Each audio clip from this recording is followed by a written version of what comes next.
Welcome back to another episode of Warriors and Watchmen, presented by Raven Tech and Negative Bounce. Hosted by CJ3 Foundation and No Boundaries. I'm Eric Thomas with CJ3 Foundation, the founder and director. With me is my partner in crime, Roger Singh, my senior advisor for Virginia.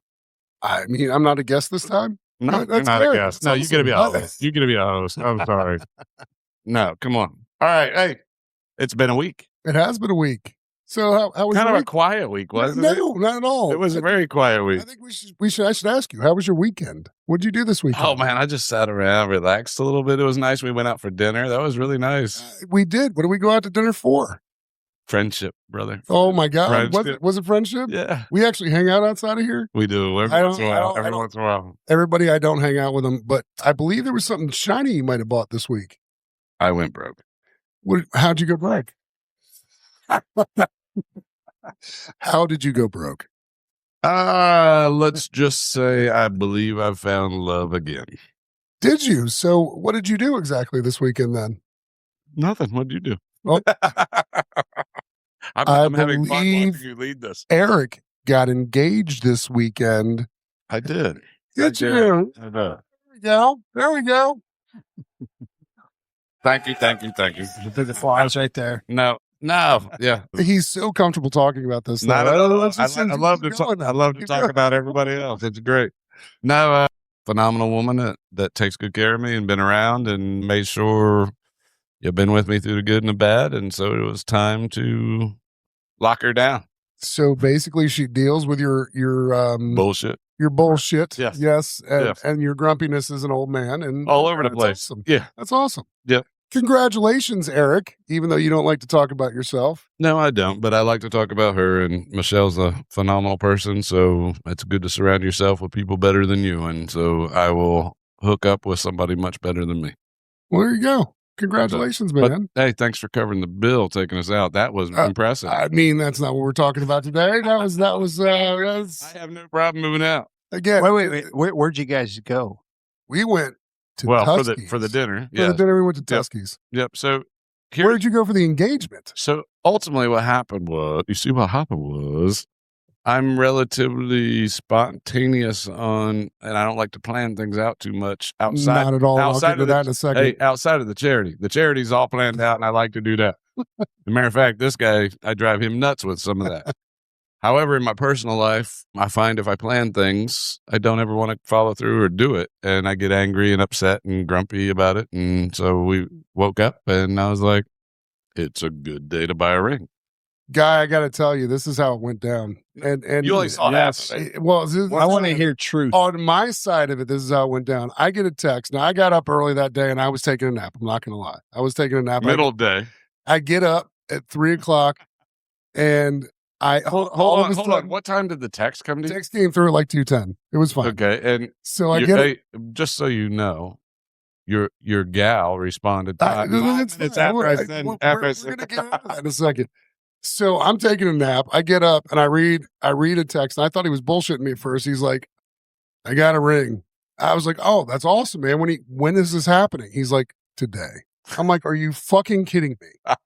So I'm sitting there going, okay. And I go downstairs and Jen already knows. My fiance already knows. And I'm like, okay, what do we got to do? And I'm asking him, do you want to do anything? You guys want to go meet for drinks? You want to go to dinner? He's like, I don't know. I don't want to make a big deal. Meanwhile, I was on the toilet. It's fine. So, I was napping. He was on the toilet. So within 2 hours, I got Jen over there that is like, she's a planner and she still stresses out when she's planning, but she's like, I got to get her flowers. We got to plan dinner. We got to do all. Really, you really didn't have to, but thank you very much. It was going to happen no matter what. But within 2 hours, my fiance was like, we got to go here. And I'm freaking out because I'm like, we got to get to the fucking restaurant, get seats. And she's like, I got to get flowers. So this guy, talk about lack of planning. He literally texted me at 2:10 and by 5:30, 6 o'clock, we were having dinner because they were engaged. Yep. He's crazy.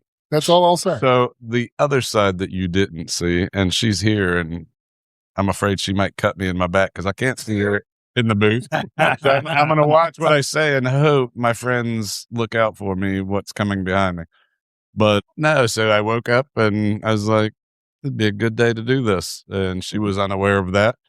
And so she's got little baby fingers. So I wanted to make sure, to guess at a ring is not what you want to do. I tell Carrie she has sausage fingers, so baby fingers is much better. I mean, it works on so many different levels. But no, so she's got baby fingers. You don't want to get the sizing wrong for that. And honestly, we're very different in style. I don't like it for me. I don't like lavish show off things, except there's a couple things, my rat rod and some things. But overall, I'm pretty low key as far as what I get. And his giant truck and his rat rod. Yes, but please go on. But that's about it. But she's very much that way. She doesn't like big bling and all that other stuff, and she's very conservative in what she has no real expectations. She's real easy to please when it comes to that stuff. And so, but I want her to have big, shiny, gaudy, everybody sees something she's proud of and all that. And I knew that wasn't the answer either, because it would have pissed her off. So we went to look. And we're looking, and it took a little bit, but we both kind of decided on something pretty but simple and shiny. And I literally sat there and I laid the Amex down on the table, and she's like, "What are you doing?" I was like, "This is happening." She's like, "What?" I'm like, "This is happening." And so bought it. Then we drove out to Veterans Park in Leesburg, and meanwhile, somewhere in between, I was talking to you. And I was like, "You don't have to show, bro. It's happening today. We're just going to hang out." That sounds a lot like The Move back in the day. You remember that? Oh, my God. Don't sidetrack this. Don't sidetrack this. But, went out to Veterans Park. We sat down, and we just had a conversation and asked her. And, of course, she said yes. Got to put a ring on her. And it was funny because Havoc was wallowing around in the grass and not paying any attention to what's going on. And we couldn't barely get him in for a picture. So we took a couple pictures and then loaded up and was driving to the restaurant. And I was like, "Oh, crap. Let me make sure they're not dressing up, because we're in jeans and a T-shirt and hanging out." And so did they dress up? I was in jeans and a T-shirt. It was fine. Actually, Jen did dress up and wore heels for the first time in a very long time since I've seen it. She did the right thing. She dressed up for the occasion. So I have to ask you, though, now that you're engaged, has the relationship changed at all since? Yeah, she's got mean. Right? I mean, what is it this, happens. man? It's like the day after. All of a sudden, it's like, "Who are you?" You're like, I got you now, bitch. That's what literally how it comes out. Once you put that ring on, dude, you got no control at that point. That's the real ring sting. Beyonce didn't warn me when she was doing all that dancing. She didn't say we got to put a ring on it because shit's going to change. She didn't say anything about changing. So, speaking of the topic we're talking on, now would be a good time to bring in our guest. And why? Because the topic about my engagement and the individual we're talking about and my fear of her. This gentleman shares the same fear, just from a little bit of a distance. So I will bring in our guest, Mike Constantine, Mikey, for the foundation in What's up, buddy? Ohio. OH. 10. Ohio. the funnest state in the country. It is. Is it really? It is not. Right. Just above Indiana. It's still better than Michigan. Oh, you're not even going to say that in this studio. How are we going to compare? All right, I'm sorry, Michigan. There we go. So it's close. It's fine. Mike, of course, if anybody knows me and knows me around Mike, he goes by Mikey. Although I've watched him as he has some of this in front of us, some of these beverages, he doesn't always like being called Mikey by strangers. No. Am I a stranger? You're a stranger. You're strange, sir. Stranger. I have to call you. I will call you Michael from now on. All right, Michael. You call me sir. So, Mikey, that's to a different part of your body than I call sir to. I salute that area. So, help debunk some of this. Is the little El Salvadoran as scary as Roger's making her out to be? Hell yeah, she is. I think she's got two knives now aimed at both of you, so I'm staying out of this conversation. Please continue. She threatens to cut me all the time. Well, I mean, in her defense, bro. I know. I've seen her in the gym. She's stone cold killer. Saying. How long ago was that? It's like 2 years ago. He's making fun of her now, and she can't hear. Once a killer, always a killer. Yeah, no. She loves the gym, so good on her. I need to find my way back. That'd be real nice. Right, Roger? Ditto. Yeah. Especially we have to do some sort of fucking thing. No. We've got We have got it. We're going to be doing this workout event. We absolutely are. CrossFit. Whoa. I actually CrossFit. think Mikey should be going to it with us. Oh, that would be awesome. Michael. I'm sorry, Michael. Hey, that would. Hey, You could call me Mikey. the funny thing is, so for the listening audience, Mikey has a tendency to back out and use work as an excuse for not showing up to He events. does. But this will be the one that he actually can go to, and I will check with his bosses to validate that he can make it for a CrossFit competition. I am sure This will my be awesome. supervisor will back me up and say I am not able to make it. Due Not to if work he wants a obligations. job somewhere. Mikey. Oh. So Eric has Hold on, guy in the sky. Guy asked a question. I'm Go going to ahead, tell guy him. in the So sky. What you got? what do you got here? Yeah, Well, so I mean, Oh. is he allowed to go to the golf tournament that's coming up? What's the golf tournament that's coming up?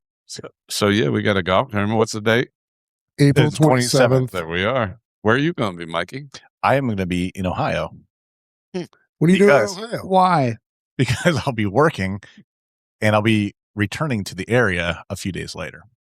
Okay. I mean, that's kind of fishy that he's returning to the Virginia area a few days later. Yeah. So why not a few days before? Because my wife would kill me. Well, I don't know his wife, so Eric will have to talk to that one. Oh, she's an awesome lady. She- That's what I'm gonna stick to. She's super pleasant, super nice. Yeah. I love her with all my heart. The word pleasant was used. Yeah, angry little German thing. She's going to be mad at me now. That's okay. You called her pleasant, dude. So Pleasant is the word used. that was so. That was very stoic, right? She's very pleasant. Hey, guy in the sky. Hold on. You were attracted to the idea we have a workout event coming up. Oh, let's not get back to this. So are you gonna come out with us? It depends. Where's this happening? It will be happening at PR Star Fitness. So the owners of Honor Brewery and PR Star Fitness are the same people. They're very supportive of the foundation. And every year they host an annual CrossFit competition, Heroes for Heroes. And we have been the charity they've supported through that program. I will. So when is this happening? I believe September timeframe, but I'll have to look for sure. I'm in. But- We'll do a podcast. But it's pretty awesome. So I like the gym, but I like to lift weights. I don't do CrossFit. And so when I go there, I suck at it compared to half these people. And they all tilt their head sideways and go, "That was so sweet. Good effort. Oh, Good effort." my Lord. Let's So I got to tell you. So this it's like put a wreck on, bitch. guy literally Let's do it. Let's do the so rock. I showed up to the event last year. I showed up late because I didn't realize. 'Cause I you had were to do that. dodging I it. didn't realize You I were had to do it. dodging it. I didn't Roger, know Dodger. I didn't know we were supposed to actually Yes, we participate actually in the work event. out, bro. It's a CrossFit So competition. hold on. I didn't know you were like the table. You We have a table. Oh, you're gonna. Did you put a So- suit or something? So pretty much that's what I came in. I came in a No. 3-piece and some dress shoes. He waited till the event was over to come in. I was making an appearance. Smart. That's smart. That's smart. Well played. So, but I get in there. I have to say this about Eric's new fiance. I walk in. She's not sweating at all. Eric is fucking soaked through his shirt. And oh, by the way, he went to his dog Havoc and on command said, "Shit on this floor so I can stop this immediately." It wasn't on the floor. It was out on the running On the- track. right, same Taking a difference. break. It was somewhere. Eric had to stop. It took It took- 45 minutes to fucking clean up dog. Oh, we're out of time. Oh, Oh, so bad. But I have to say, so then Eric goes, "Hey, I want you and Jen and me and Michelle to do the event this year." And I was like, Let's this do is a terrible idea, but sure. but he So, also asked to take Havoc. Can I run Havoc? yeah, I'm definitely running Havoc, and I got to learn the shit on command word so I can. So, guy in the sky, I need to tell you something. I'm a little disappointed in Roger, and let me tell you why. So he's known Michelle for a while, and he said, "You know what else doesn't sweat besides your girlfriend at the time before she was my fiance?" He said, "A pig." He No, compared her. not that was He compared her. to a Oh, pig. see, just Dude, oh. gets turned on me when So you're Eric actually said that. Did I did not. really? Yes, you did. Yes, you She did. should have Suffer. shivved you. Because I didn't know. That's why she wants to cut Eric all the time. You He know what? made that comment. You know, on page. actually, I kind of believe Roger. Oh, it's Well, definitely one, true. you're a dick. Wait, Eric. Let's get back to. Let's get back to Mikey, right? Yeah, No, wait. Before Mikey though, because we have to like Mikey. Okay. No. Oh, I mean, it's Michael. I'll see I myself did not mean like I respect it. I respect this what you're saying about your name. So I'm going to try not to call you Mikey. No, you can call me Mikey. It's fine. Actually, so in this environment, he's good with it. Yeah. It's when a stranger comes up and just He was totally screwing with me. guy in the sky. What? Who was he was screwing with you, Roger? He was screwing with me about calling him Mikey. So explain legitimately. I want to know more about this event, this CrossFit thing. So here's the cool thing. So I've talked about Honor Brewing being good partners of ours. They support us. The owners of Honor Brewery own PR Star Fitness, and so I don't know why they know I like to go to the gym, and they know part of our mental health and wellness and all that stuff involves physical fitness, and so they were like, "We're looking for a charity. We love working with you. Would you be our charity for this thing?" I was like, "That's awesome. What's it about?" And it's called Heroes for Heroes, and what they do is they'll find a hero veteran, a hero law enforcement, a hero firefighter, and so there's 3 different workouts of the day you do all back to back. And it comes along with stories of these usually post-mortem heroes, somebody that died serving or whatever. And cool, not cool is they've asked us to provide one of the people that we honor each year. And so each year we've provided somebody that died serving or something like that. And to honor them, we do a workout of the day. And so it's 3 workouts back to back and really cool. The people are friendly as hell. The businesses get behind it, donate a lot of things, and they provide a good donation at the end. And it's just phenomenal camaraderie. Because as you know, like from our military days, work out together, suffer together, brings the bond gets closer, and just phenomenal people that show up. And so it's out at, I can't remember, is that considered Sterling, Chantilly area? It's considered Sterling. Okay. Yeah. Okay. Yeah, it's right. It's literally attached to the same building as Honor. And then we end up over at Honor Brewery right after and pouring some out for the homies. Well, so before you get to the guest, I'm sorry. We'll use that word very lightly. You're not a guest. You're a brother and a friend. He is. All right. So there's that. When you do this, there's this dude. His name's Dan Sensen. They call him Santa 6. He has this thing where he brings a dog tag making machine and he reads dog tags out of fallen heroes. And if someone doesn't have a dog tag of somebody, that one of their loved ones, he'll make it right there in the spot. And it's really cool. And he would 100%. And then he'll have like brief periods where he stops making dog tags for like 2 or 3 hours, and he just reads the names on a microphone. Oh, that's cool. Yeah. Wow. And if you would like to link up with him, I mean, that would be a pretty easy thing to do. He would love this. Yeah, certainly. Let's talk. I think that would fit right in the venue of something he'd be interested in. Yeah, that's very cool. So, Mikey. Eric. So you're wearing CJ3 stuff. So what we usually ask our guests is, how'd you get affiliated with the foundation, brother? I got affiliated through you. You didn't have much of a choice, bro. I know.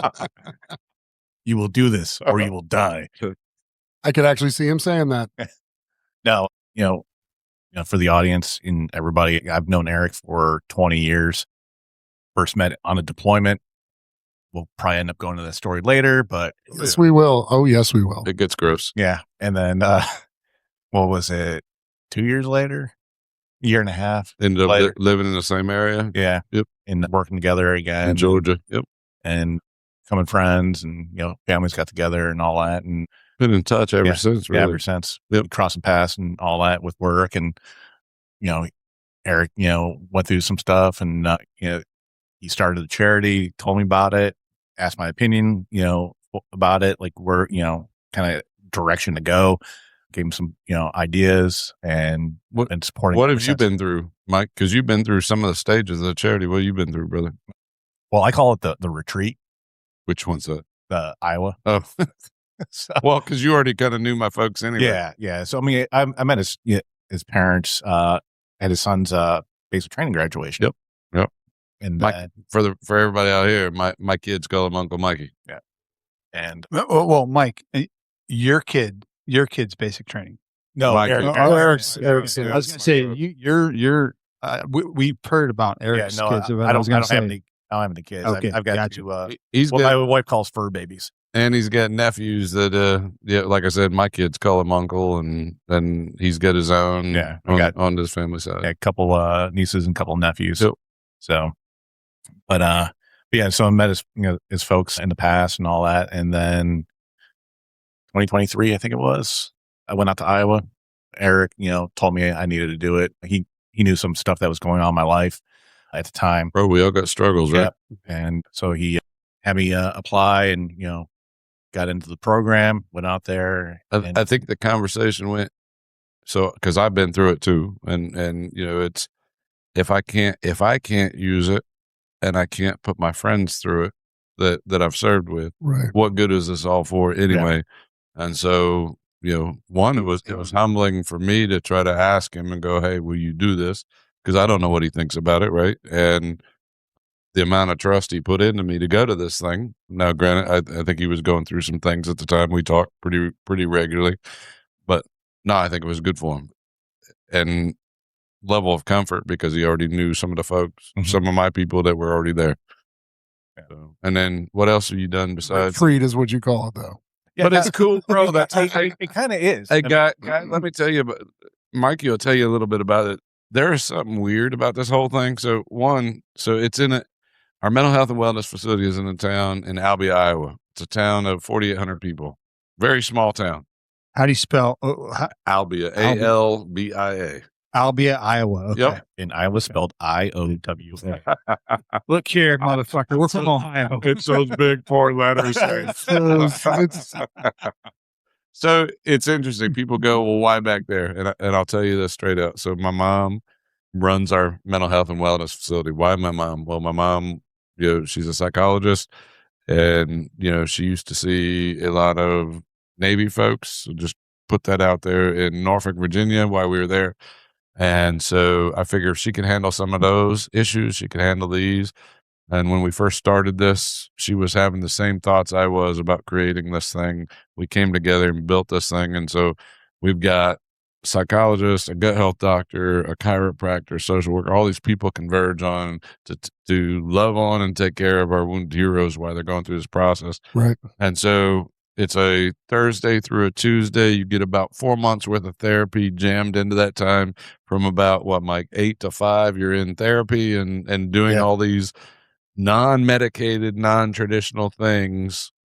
But also doesn't stop there though. Right. To support you. Yeah. So it's 8 to 5, and then, you break for dinner and all that. And I don't know what the status is with it now. Same. But yeah, it's dinner table therapy. It's all that other stuff, right? We were, taking out to local restaurants, and, the community was just phenomenal. They're very supportive. It's a town of 4,500 people. It's ridiculous. They have a monument out there called the Welcome Home Soldier Monument in Albia, Iowa. It rivals the monuments here in Washington, D.C. Is that the one you sent to me online? And that thing is ridiculous. And they're partners of ours, so I have no problem giving them a shout out. They're phenomenal. But it's amazing, isn't it, Mike? You got And then, so, the cool thing is, so while you're going through our mental health program, we have the house that's right across the alley behind it. And it used to belong to the, I think, 23rd governor of Iowa, Governor Kendall. It's called the Kendall Place. It's on the National Registry of Historic Homes. We were gifted the home. We renovated it. It's a 4-bedroom historic home where, like I said, the 23rd governor of Iowa, 100 years ago, he used to help veterans out of that same house. And here we are doing it 100 years later. So Mike got to stay there, see some of that. It wasn't open when you were It wasn't open yet. It was still under renovation. Yep. And so that's cool. But then, so we have a flagpole out in front of it. So anytime a member of CJ3 comes to town, they raise a CJ3 Foundation flag. It's announced on the radio and put in the newspaper that CJ3 is in town. How cool is that? I feel like this is like Walking Tall, where Eric just goes into town or sends somebody into town and they all know about the foundation and basically come out to see everybody that's a part of the foundation, which is very cool. You went to the restaurants, right? Yeah, they all know. Oh yeah, that's insane. Yeah, that's awesome.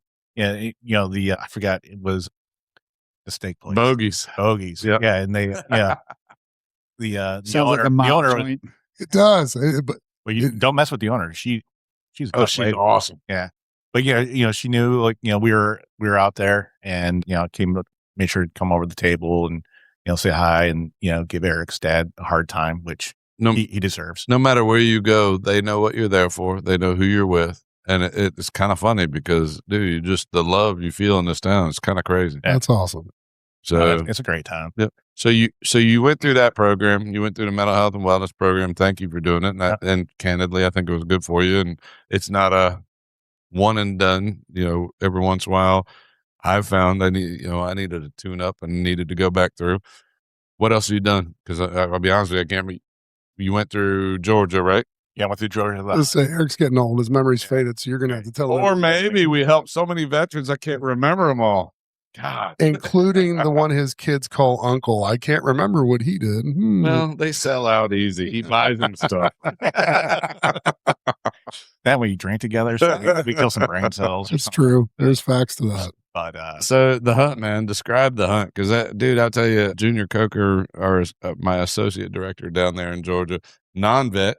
Right. Roger, non-vet. Oh, my probably Lord. Loves veterans and does more for veterans than any veteran I've seen. But he's got the biggest heart. Pretty phenomenal program down there as well. Mike, I'll let you talk about that because you went through it. Yeah, so it was a good experience. I was hoping to go back this year, but work took me out of the area. There's that work excuse again.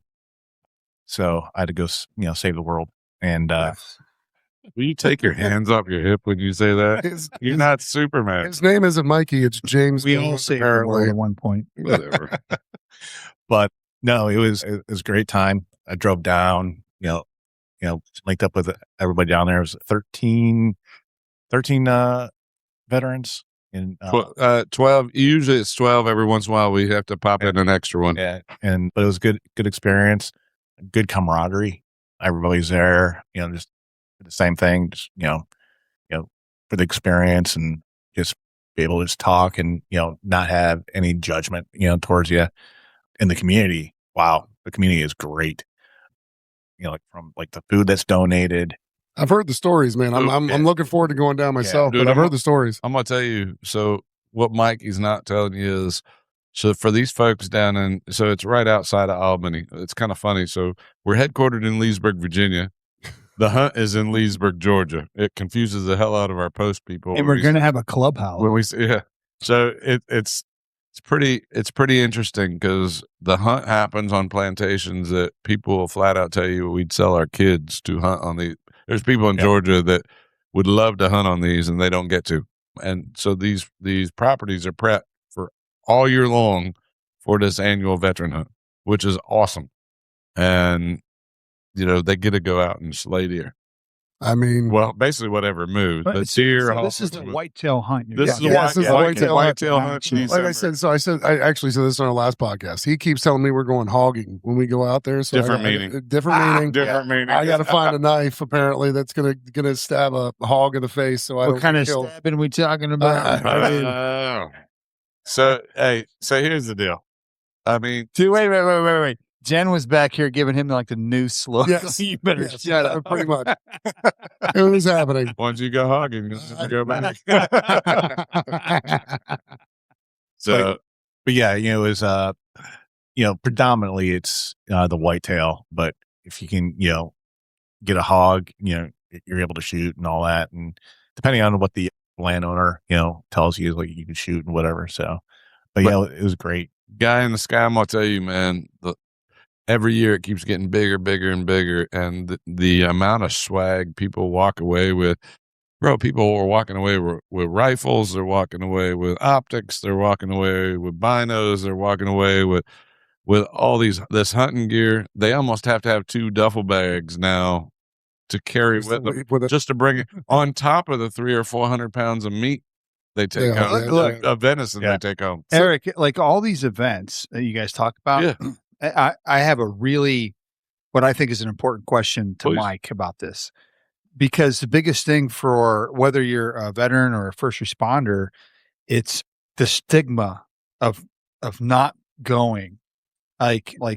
What was it that, I know you had Eric as a friend and he convinced you, but as a person, as a veteran and maybe you didn't even realize you needed help. I don't know. Or maybe you did and you were like, okay, it's time. He knew at that time. We'd talk. Yeah. But the whole point is like a lot of veterans, they don't get past the stigma of it. And Mike, from your experience with what you experienced, what would you tell a veteran or a first responder? How do they get past that stigma to just reach out and just go do it? Great question. So, I mean, every veteran, first responder, I mean, they're going to go through, their own different, the way of dealing with it and, asking for that help.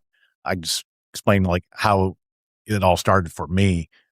So it was 2019, stress at work, it was kind of getting to me a little bit, just, some other things that were going on.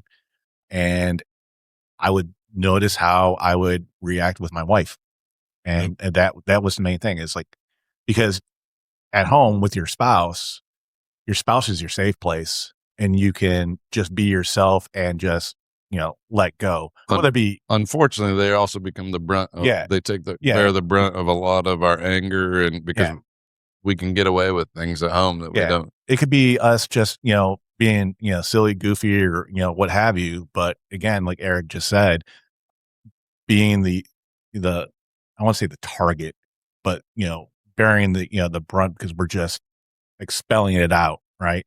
So I would notice, my shortness, I wouldn't say necessarily anger, but just real shortness, or I would say something and instantly as soon as it rolled off my tongue, I was like, shit. And I would stop. It's like, she don't deserve that. And I would say, I'm not upset with you. I'm not directing at you. It just had to come out. Well, Mike, I'm going to combat you on this a little bit. Okay. And what I mean by that is, from the sounds of it, you have a pretty good head on your shoulders to begin with. And there's a lot of folks out there, a lot of men and women that don't, and they let it go way past that because of ego, or a lot of things have happened, and they're very deep sunk into that. Yeah. And the question that I have is, okay, how do we get these people to wash away that stigma of reaching out for help for people that love them and to go in and receiving that help? Guy, let me jump in and say one thing though. There is a reason we offer different things, right? Because I will say this, and Mike, you can definitely correct me if I'm wrong as a person that went through it. And I went through it as well.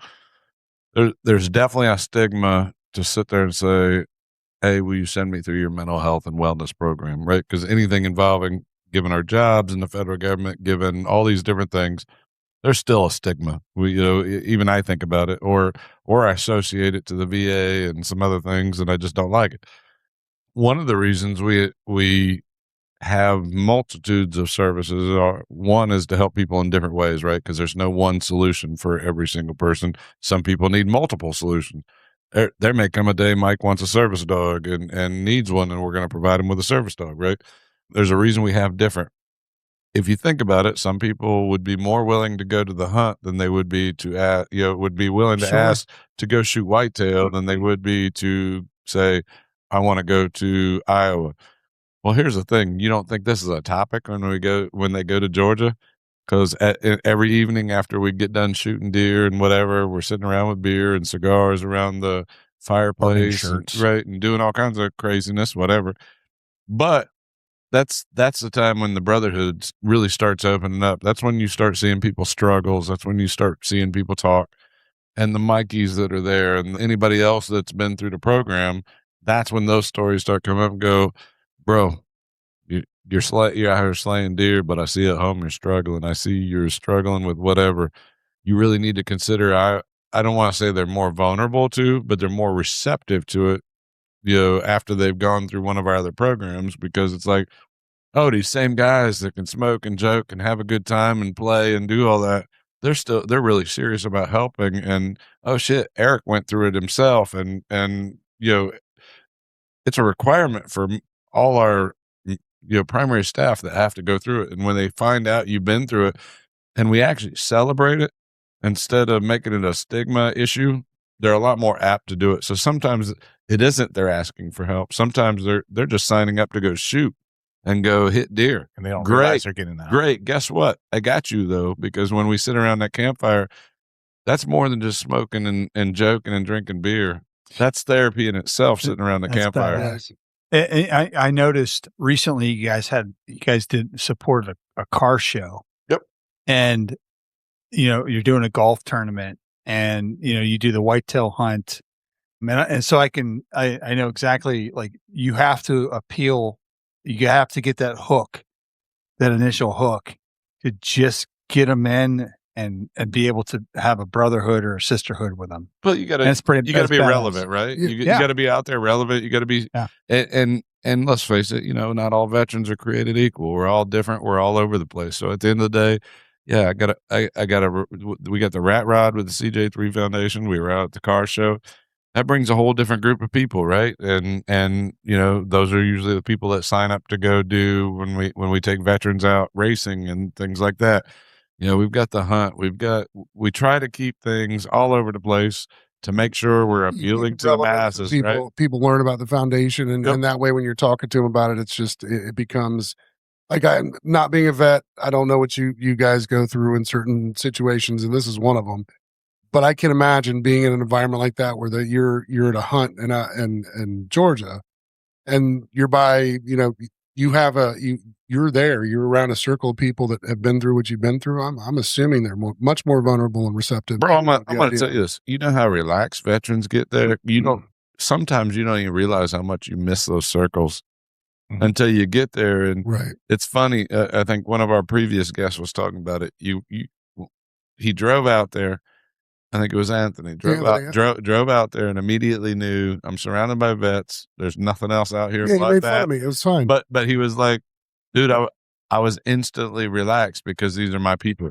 And then he could turn off, and then he was receptive and not worry about everything. Right. He didn't need to take kids. He didn't need to take care of a house. He didn't need to put on a front for people, not right? at all. That's the beauty of some of the stuff we do. And like I said, bringing knowledge with all the events we do and being relevant, like you said, is very important. And think about the hunt, man. Because I'll be honest with you. So we used to have 3 tenets to our foundation, and it used to be advocacy piece, which is not sexy. That's more the Hill piece. It's change of policy and legislation, but it's something that needs to be done that helps the masses.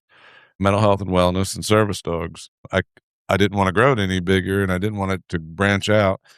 But we started growing partners, and our partners and supporters were like, "No, we want this other thing. We want this other thing." And I'm like, "No, I was fighting it." Well, then a group came on board, American Defense Manufacturing came on board and supported us and said, "No, we want you to start taking wounded vets hunting." I was like, not happening. That's not what I'm getting into, because I also didn't want to look like a charity that was out playing. Eric's not stubborn, is he? A little bit, but I didn't want the perception that we were out playing, right? And I struggled at first to make the connection. But I'm going to tell you, after running the hunt, and I'll let Mikey chime in and tell me his thoughts as a participant in the process. It fits in very nicely, the therapeutic aspect of being out there, because I'm going to tell you, we talked about this before. There are some veterans that haven't touched a weapon since Iraq, and it's an emotional experience for them being out there with a gun, shooting at a live anything. That's emotional roller coaster to be on. And then you combine that with, we call it fire pit therapy, because it's really what it is. We just throw in, you got alcohol, and we throw in cigars and veterans. These were the smoke signals you were talking about. I got it. I got it now. But Mike, tell me, I mean, I think what I thought was going to be perceived as play, but when you really think about it, it's a place where it's therapeutic. They get their adrenaline up, shoot a gun or race a car or do whatever, but then be surrounded by veterans and talk and chat and make friends and learn about some of the other things we offer and go get some of those services as well. I mean, that's all therapeutic. That's great stuff. But I want to hear your experiences before I get into the funny stuff with Eric. Yeah, Eric nailed it in terms of it's therapeutic. To me, going out, target shooting is kind of therapeutic. Hold on, Mike just bought a new truck, so he was glad to drive that cross country and bring it off road a little bit down in Georgia. You got it dirty on the red dirt road. Yeah. Got myself a taco and took the road trip. I got a taco too. Oh, Man, that's going to be another cut. Eric, We're not going to put that in there. Actually, we are. we are. I know we are because he's heading down a road. Go now. ahead. Let's get serious. But it's therapeutic, like going target shooting and all that. So in all honesty, that was my first time hunting. So it was a really good experience. And, so kind of going with the stigma, going back to the stigma aspect is as a veteran, talking about your time with non-veterans. That sucks. It does because, you always get the thank you for your service. It's like, it's been there. We go through this every time we have a guest on, and the cringe. No, hey, Please continue. What are the two things you hear? You hate hearing hero or thank you for your service? Bro, we all die in there. Like, yeah. It's It's like going to the VA, right? Like, oh, thank you for your service. I'm like, just give me my medical treatment so I can leave. Give me my drugs. don't talk to me. Just tell me what I can do and get it. And like I even told my wife, she's a nurse, and she's going through nursing school, and one of her clinicals was at the VA. Yep. And the VA rep nurse, whoever was leading that clinical, said, hey, when you talk with a veteran, always thank them for their service. My wife comes home and she's like, what do you think about this? I go, don't fucking do it. Oh no! Hold on. I'm going to challenge you on one thing, Mikey, and obviously I know your wife very well, and I know whatever. I will say this, and it was put to me very succinctly and made me eat my words a little bit. An old vet told me one time, because I told him, I said, man, how do you deal with it? I struggle with this. I literally hate it. I don't like it, and I'll shy away from it. And the one thing he told me, put it in perspective and said, for some people, that's all they have. Don't steal their joy by not allowing them to do it. So, and he challenged me, and I think I made fun of it last time a little bit. He said, how about you turn around and say, thank you for being somebody worth protecting? Yeah, that's good. I'm just so saying. I'll say this, Mikey. We talked about this a little bit last week, and we had a guest on a few weeks ago named Mac, who was a Vietnam vet. Big Mac. And Mac. So Eric was in here, and he kept saying "welcome home" to him, and I was kind of like, it finally dawned on me. Yeah. Why he said thank you for your service and welcome home, because of the vets like that went to Vietnam who didn't get welcomed back the way that people do today. It's a big difference. So I would say yes. I know it's awkward, but it's also fun knowing you guys, making you squirm a little bit when I say it to you. It's kind of a great time. Why are But you your underwear when you say it so high? Because it's the American flag underwear that I have on. And you're rubbing your nipples too. Please stop. That's just the oil. It's fine. So go ahead, Mike. What were you saying about the what? The hunt? The hunt? Yeah. Well, I mean, we went off topic. Crap, we went off topic. I wasn't sure, right? I mean, we'll call that TBI. Chalk it up. Hit my head a couple times. But no, it's therapeutic. You go out, you shoot the rifle. Well, you had, like, when I went down there, somebody actually brought a bow. You did some bow hunting. It was a Marine too. Oh my. Yeah. We subscribe to those. I don't even know what you're trying to throw out there, but I don't like it. I'm not in my safe space. We gave him some crayons. He was all right. So, were they orange? No, they were the red and purple. So burnt sienna. Only the good Marines only like orange ones. I'm just gonna say that. Why orange? Because they taste better. They taste citrusy. It's the vitamin C. The vitamin crayon. The things I learned about you gentlemen here. But then, like, afterwards, getting back to the base camp, getting some dinner and all that, in which the community comes in and they have dinner with us and all that too. So talking with some of the community members is good, and learning more about the area and sharing ourselves, and then the campfire therapy, just sitting there bullshitting. Are you going this year? I'm trying to. What's this? I've got little bastard. I plan on going. I've actually blocked off the time for work. Awesome. So I know a few people Really? make some calls. Yeah. In fact, I'm trying to get some person to go too. Oh yeah, yeah. Okay. If he applied, I don't know if he. I don't think he did. We'll see. I will call him tomorrow. All right, because I know where he works. So, as for Roger, I just opened. Apparently. So, Mikey, so you've done that, and then so here's the other side. The side people don't see about Mikey. Mikey probably out of all the people, I don't know. Tamara, our ambassador in Wisconsin, is in competition too. But out of the out of the people that haven't taken a leadership position in the charity, Mike is probably rivaling for the biggest gear queer out of the CJ3 Foundation family. Gear queer? Gear queer. Yeah, swag, whore, whatever. Because if I don't, I get ridiculed by somebody. You do. I mean, so that goes into my next question to you. Oh, you want to keep real quick. I don't praise Mikey for many things because I want to beat his ego down and stomp it in the dirt and whatever else. Usually, however, then Beyonce to cut him too. Hey, guy in the sky, you're from Ohio, right? Or know about Ohio? He's filling up on some water. Okay, he's getting some water, which is really vodka. It's fine. So I will say, Mikey did something really cool that really impressed me. I was floored by it, and I think it was a really neat thing to advertise. Mikey turned a tower CJ3 colors in Ohio. Mikey, tell us a little bit about that. I thought that was cool. I saw that was cool shit. Thought that was really cool. Explain this to me again. Yeah, that's all right. Mikey's going to explain it. So, in preparation for Preparation CJ3, H. yes, Preparation Ohio. Yeah. It's about the same. The two are the same. Ohio is a pain in the ass. Yes. And dealing with Eric is a pain in the ass. There you go. Ohio is the cure for the pain in the ass.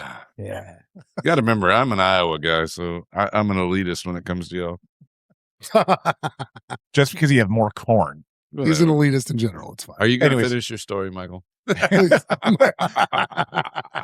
So there I was. Now, as what was it? 2 years? Yeah, it was 2 years ago.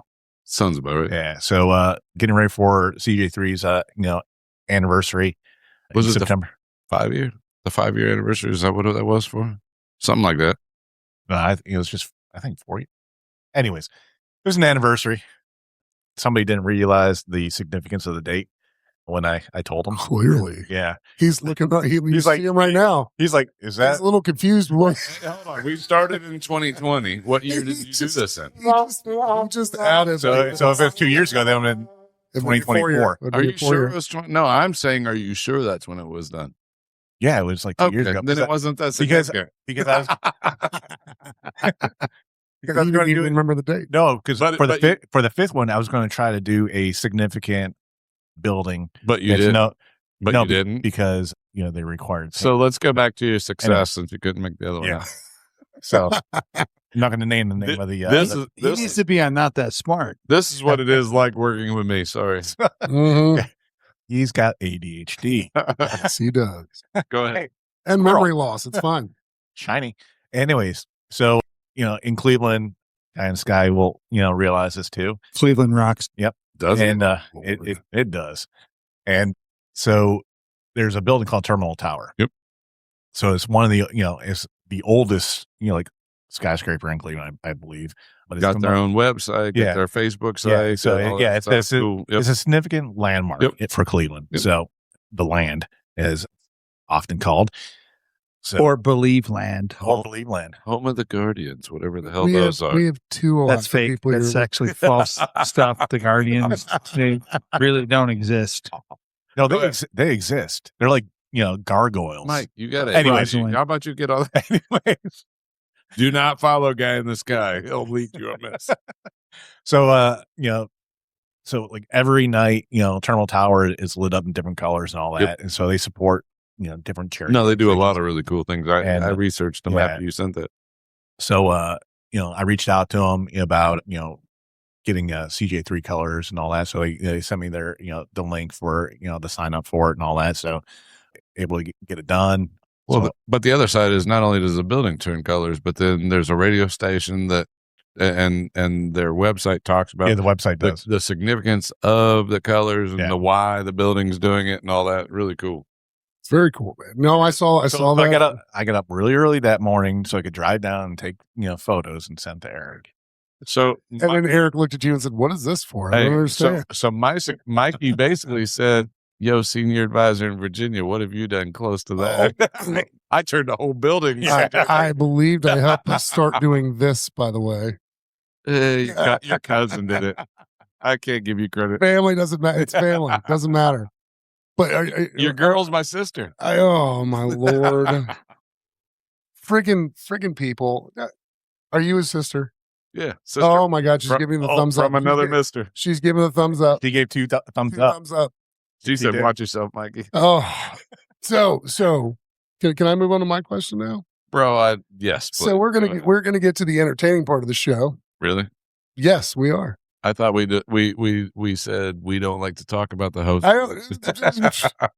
So I want to hear some stories. You served with Eric, and you still talk to him to this day. So I'm still trying to figure this part out. Here we go, Mike. Yeah. Let's talk about meeting day. I want to hear. I want to hear some stories. Hey, this will be honest. Me and Mike will play off each other. Oh, we yeah. tell the honest truth about this. Oh shit! This is the introduction of the two of us. I want to hear about Eric We'll and be his the dresses judges with of cigars. Yeah, we will. Oh, this is straight. No, Mike will this tell is- you straight out. Yeah. So yeah, I want to hear a story. So leading up to How you showed up later? How you going to start us off?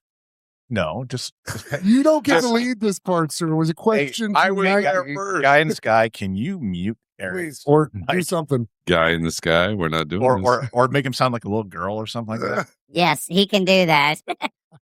Come on, Mikey. All right. Bring it on, bitch.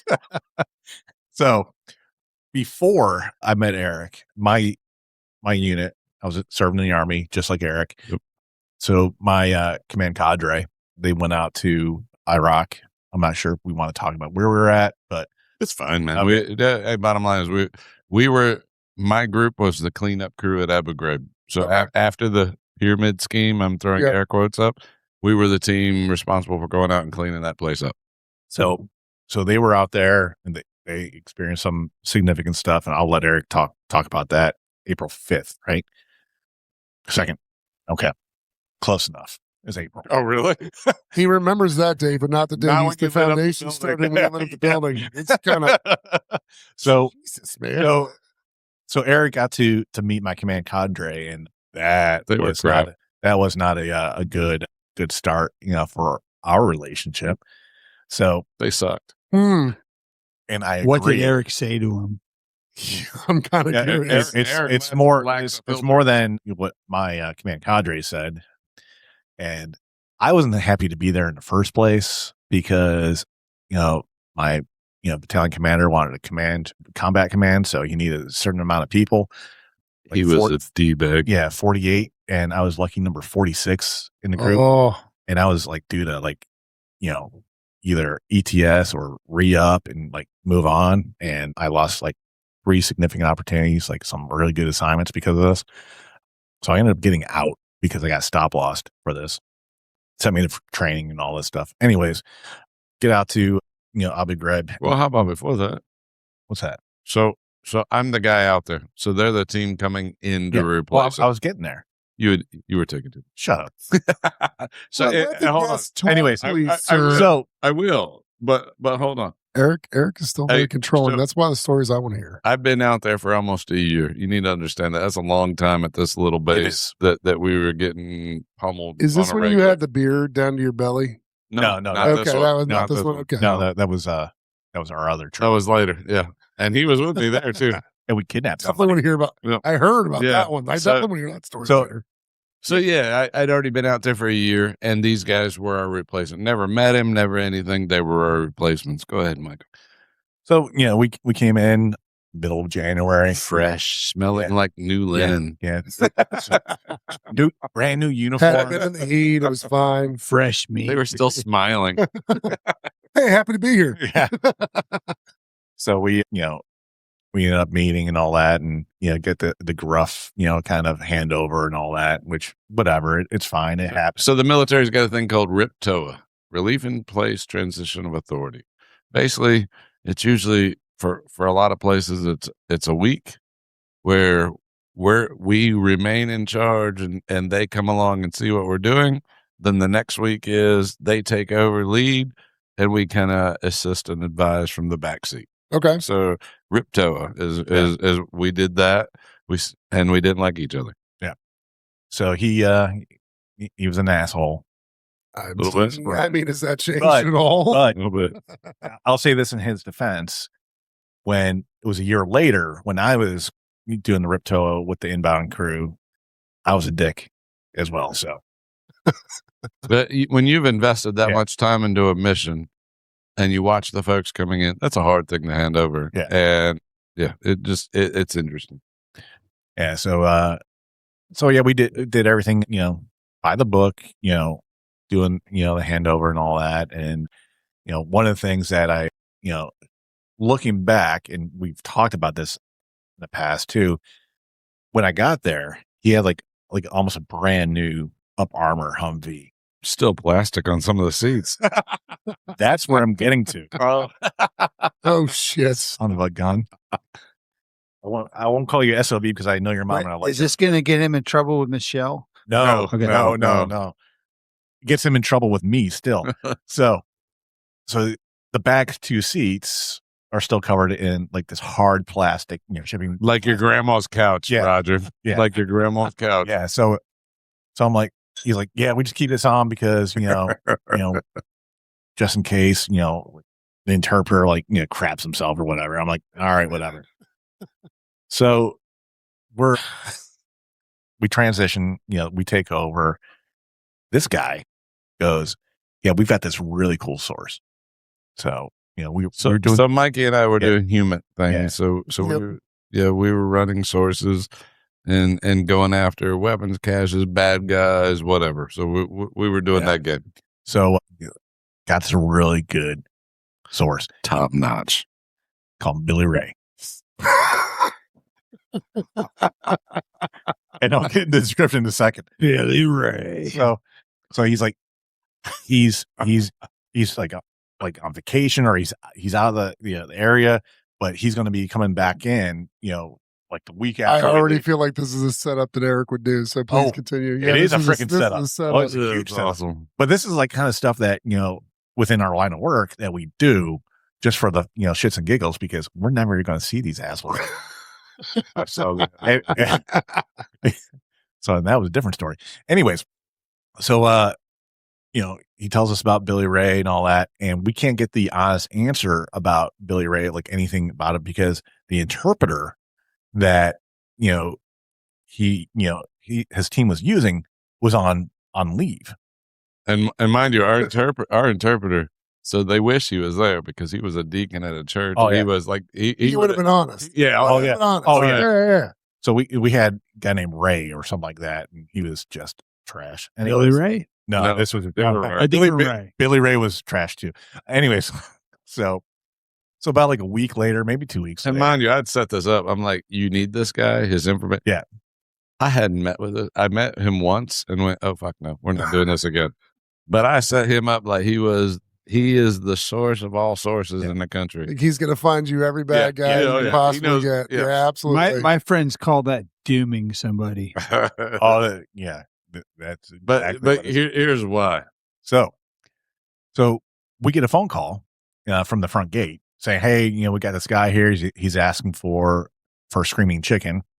That was the call sign that got passed down to me. What would happen when people called that on the radio, Mikey?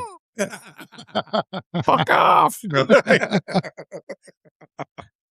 And there might have been a few times when it came over the radio and my battalion commander had to come get me and very in an unpleasant manner tell me to answer the damn radio. Yep. So, which I had turned off because I didn't want to work. So I was too busy. And anyways, so Billy Ray's at the gate. So we go get him. So it's me. They're excited. Yeah. It's me, my assistant team chief, Rika, and our interpreter. So we go get Billy Ray. I'm like, oh my God, bro, this guy, he had the mullet. He had the Billy Ray. He literally mullet. had a mullet. And he had like this, like 1980s, tracksuit, windbreaker thing setup going on. Dude smelled like crap. Like literally like crap. he literally ate shit. Yeah. So that was just his breath. But I mean, like himself, that's when I realized why the plastic was still on the seats. That is a very valid reason to have Yes. plastic on the seat. Yes, 'cause you didn't want that soaking. You don't want that son of a bitch to be. Nope. Oh my Yeah. God. Well, and then their interview room is only about a hell of a lot smaller than the studio. Oh yeah. Yeah. Like a quarter the size. And And- so they're stuck with shit breath. I am stuck. I am stuck like from here to this bottle right here. That close. And he's talking right into my face. And he gets excited. Oh, He's got mints. He's popping mints and trying to fucking breathe through his own hands and shit. And the whole time he's going, Eric and I were. Yeah. So this story happens, and then why the fuck would you ever hang out with this clown again? Well, so I mean, look at him. I mean, so I go down to Georgia. I get out of the Army. I go down there as a civilian to do a lot of the same kind of work. Mike got out. Yeah. Unbeknownst to me, we'd separated, never seen him again because I just Give screwed him him over, Ray. and I didn't count on seeing him again. Well, I get down to this organization, and as a DoD civilian, I deployed to Afghanistan. That was what we were down there for, to deploy. Okay, great. I'm in Afghanistan.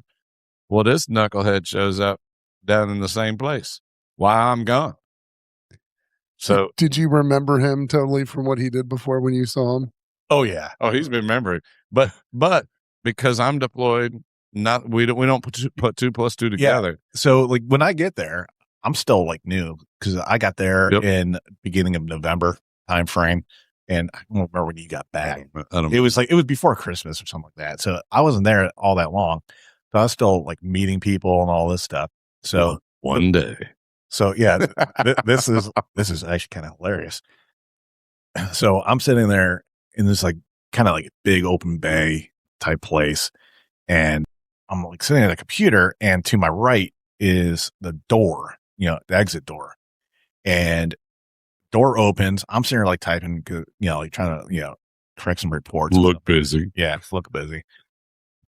Because, what's his face was going around and trying to. Is that Screaming Chicken? Yeah. Is that the Screaming Chicken call sign? That's what we're doing now. That's awesome. It's actually a screaming chicken right there. So we had this guy named Darren who would kind of sound like that actually. Who'd go around and make sure we were working so he could report it to his supervisor and all that. So I'm sitting there like typing on a computer, and the door opens and bright ass light coming through, and this big motherfucker, and like everybody like for some up. reason everybody like starts like congregating by the door like, oh hey, welcome back, hey I missed you man, oh blah blah, oh Eric, hey. So I'm like the fuck.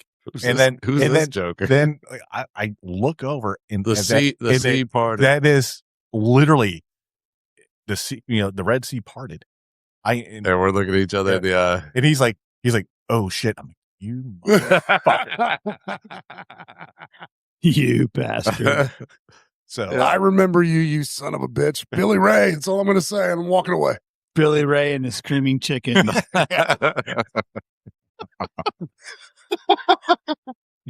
So that actually sounds like it's getting screwed there, but I will tell you, hey, this guy, this. The one thing I will tell you based off all this, man, after you've been in the military, it is a small world.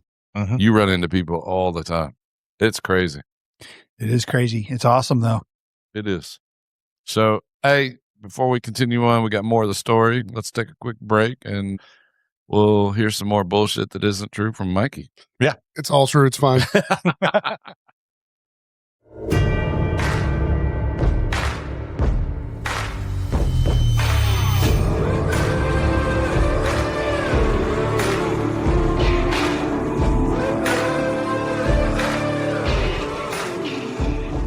Welcome back from the break.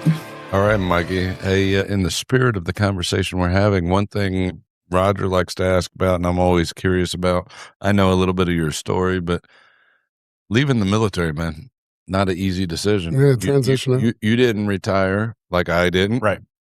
And, I'll be honest with you, there were a lot of time I look back and said, what if, should I have, or whatever, right? I'm proud of my decision. I don't look back now, but there for a little while, it was tough. So what was the decision to get out versus stay in? And did you regret it? How did it work out? So, is there some regret? Yeah. But looking back in that, it's just for the camaraderie, doing the job.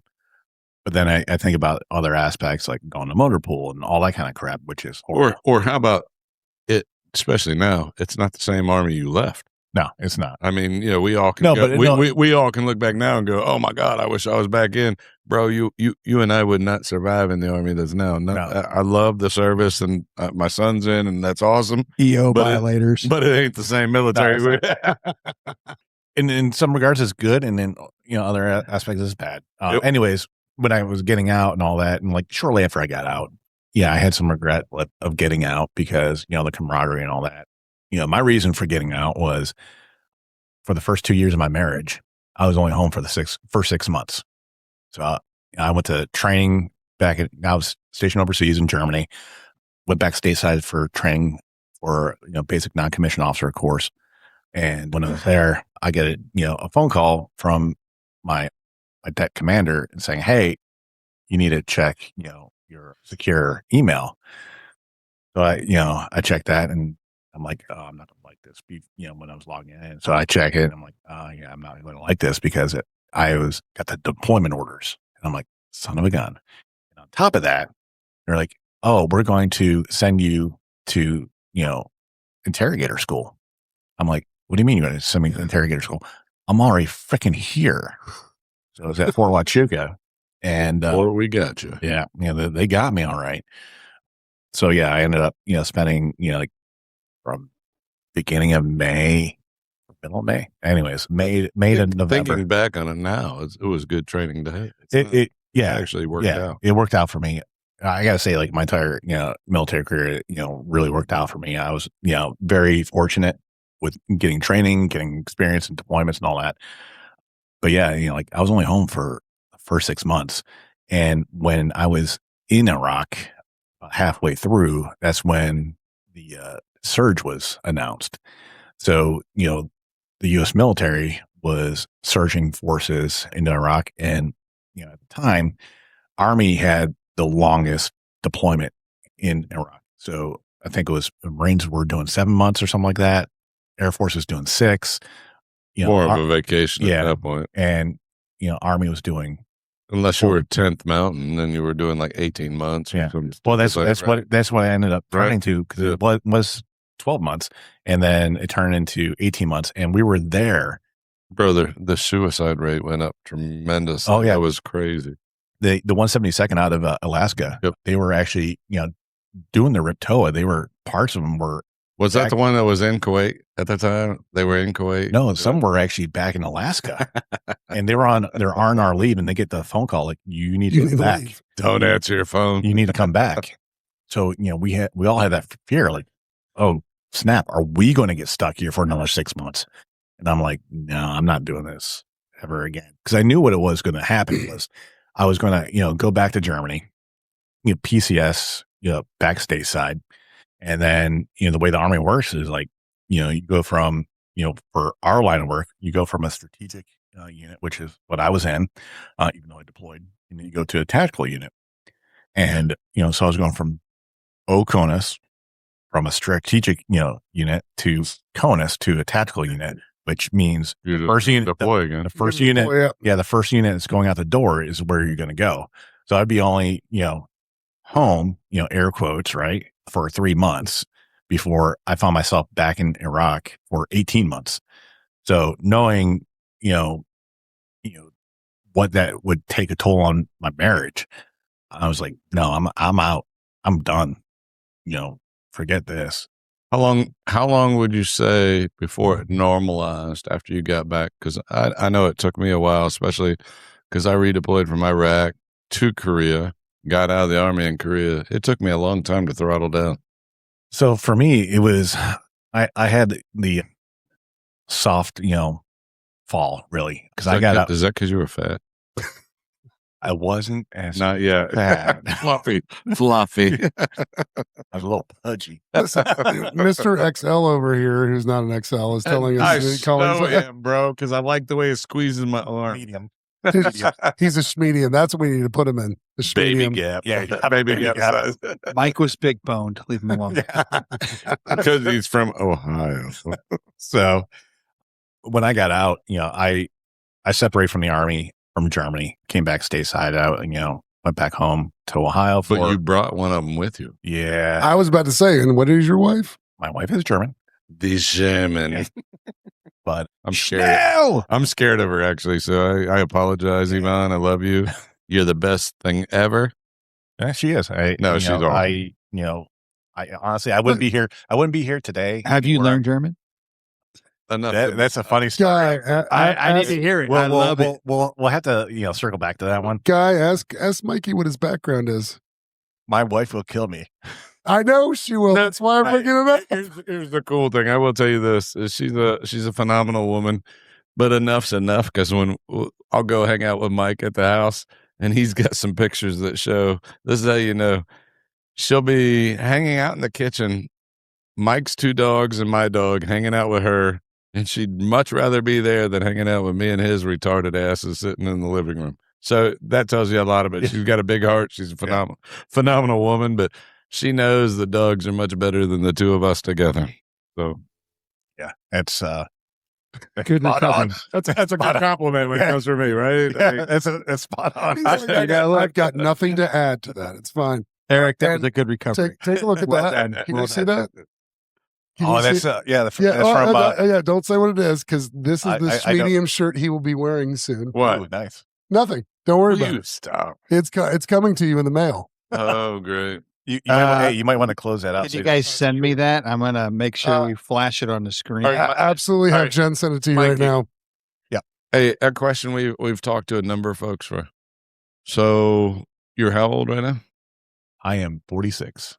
God damn it, he's young. For a few more days. Hey, where? Oh, is your birthday coming up? No. You're a spring chicken. Yeah. He's a screaming chicken. If I can't remember when CJ3 was born, I'm not going to remember when he's born. Damn it, Eric.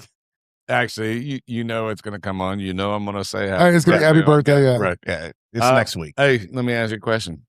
9/11, bro. You remember where you were at? I know exactly where I was at. Come on, tell us. So, September 11th. Ohio. No.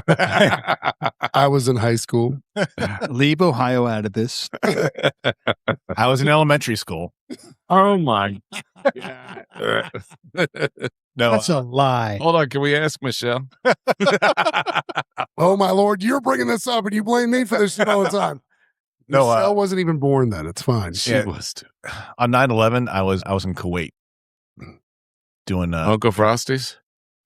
been on Frosty's. No. Love that place. No, I was actually with the 202nd. Yep. We had a field office out there, and I was actually getting ready. Hey, hold on. Don't mean to interrupt, but I can't remember, honestly. What's the time difference, Kuwait to stateside, East Coast side? 9 hours. Is it? No, it's not 9 hours. No, I think it's less than I think that. it's 8 hours. Yeah. Depends on what time of year. So 8, 9. And the reason context matters, right? Because it happened in the late morning here. Yeah, it was like around. And so it would have been afternoon. Yeah, it was evening, like right, it was for you. It was after 1600. Right. Okay. 4 o'clock. That's the only for reason I those who asked, don't do because military time. trying to figure out where you were, what you were doing. And Yeah. So we were in what we call the Diwania room, just a little, common area. I was actually getting ready for a history class, and I signed up for the college. yeah. Hey, it was free tuition, right? Army's tuition assistant program helped me get my education. Hey, bro, it's the way to go. That's not bad. So, yeah, I was getting ready for, going to my college class, and, the first, plane hit, and we had it on TV. Yeah, but be honest, bro. I mean, because I'm going to say this. I hear a lot of people after the fact, now that it's done, whatever. Oh, I knew right there. Shut up. Nah. Bro, it was weird as hell. Oh, yeah, it was. Don't get me wrong. You're like, how the how did they miss it, or how did they not miss a building? Right? You're like, how the hell? Yeah. So now, don't get me wrong. Number two, I was like, oh, okay, like this is stupid. But so yeah, you see they were like, oh shit, right? Like big deal. But well, I think I'll be honest. For me, when they had the first picture, and I saw a plane coming right behind it, I was like, what the fuck is going on here? Are they just are they in the tower giving them bad fucking instructions on how to fly? I'll take you one more. I'll be honest with you, because I don't know New York. I'm an Iowa kid, man. I was like, what's the World Trade Center tower in New York? I didn't even know the significance, to be honest with you. Not back then. I didn't. I'd never been there. Eric's in a cornfield eating some straw, just going, fuck it. World Trade. World Trade, what?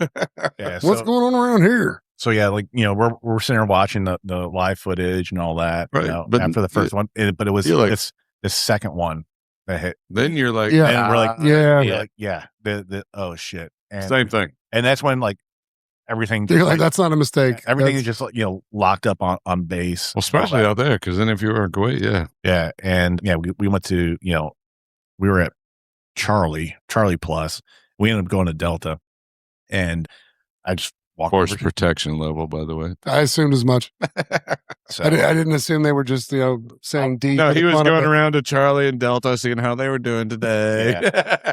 Is that a woman's name or there's man's name? There's sororities. There's sororities. DZ, yes, that's the DZs. Yeah, it's fine. So I ended up like walking over to the class, and I told my professor, I'm like, hey, I gotta miss class because you know what he was like? He was like, fuck this, I don't need history. We're about to create history. Yeah, he was worried about failing the class, so he went to the professor first before he was like, hey, I don't think I can make it today. I don't think I can make it. Something happened. So he was a lieutenant colonel. He actually taught at West Point and all that too. And so he's like, you should really stay in class. We need to really kind of focus. Give us, some time to, really, adjust what's going on, because we're going to be busy in the next few weeks and all that. I go, I can't, I've got to go. I got to go do my job. And he's like, what do you do? I'm like, I work in counter intel. He's like, all right, bye. Hey, by the way, phenomenal job. You've countered any type of intelligence in the Army. Thank you. There you go. I mean, I've got two of you here, and I don't feel any safer. I'm just going to say that. I single-handedly saved America. Team America. I mean, should we get you a Schmedium Captain America shirt for yourself? Is that what we need to get? Wear it every day. I'm sure you will. Don't think I won't. I'm sure you will. With your belly hanging out, the whole nine. You know what? I think he's got the shield tattooed on his chest. Yeah. Hold on. No, hold on. I don't want to be homophobic, but Mikey knows what I look like naked. Unfortunately, multiple times over. I wish I had, never seen it. Steel wool. All right, we're going to take this to a different direction. No, hold on. We had a game. We had a game. Mike, explain from the feet all the way up. All right. I'll just say this: the AC was cranking. Oh. That's what he would say. Wait, this is in Kuwait. No, this is in Iraq.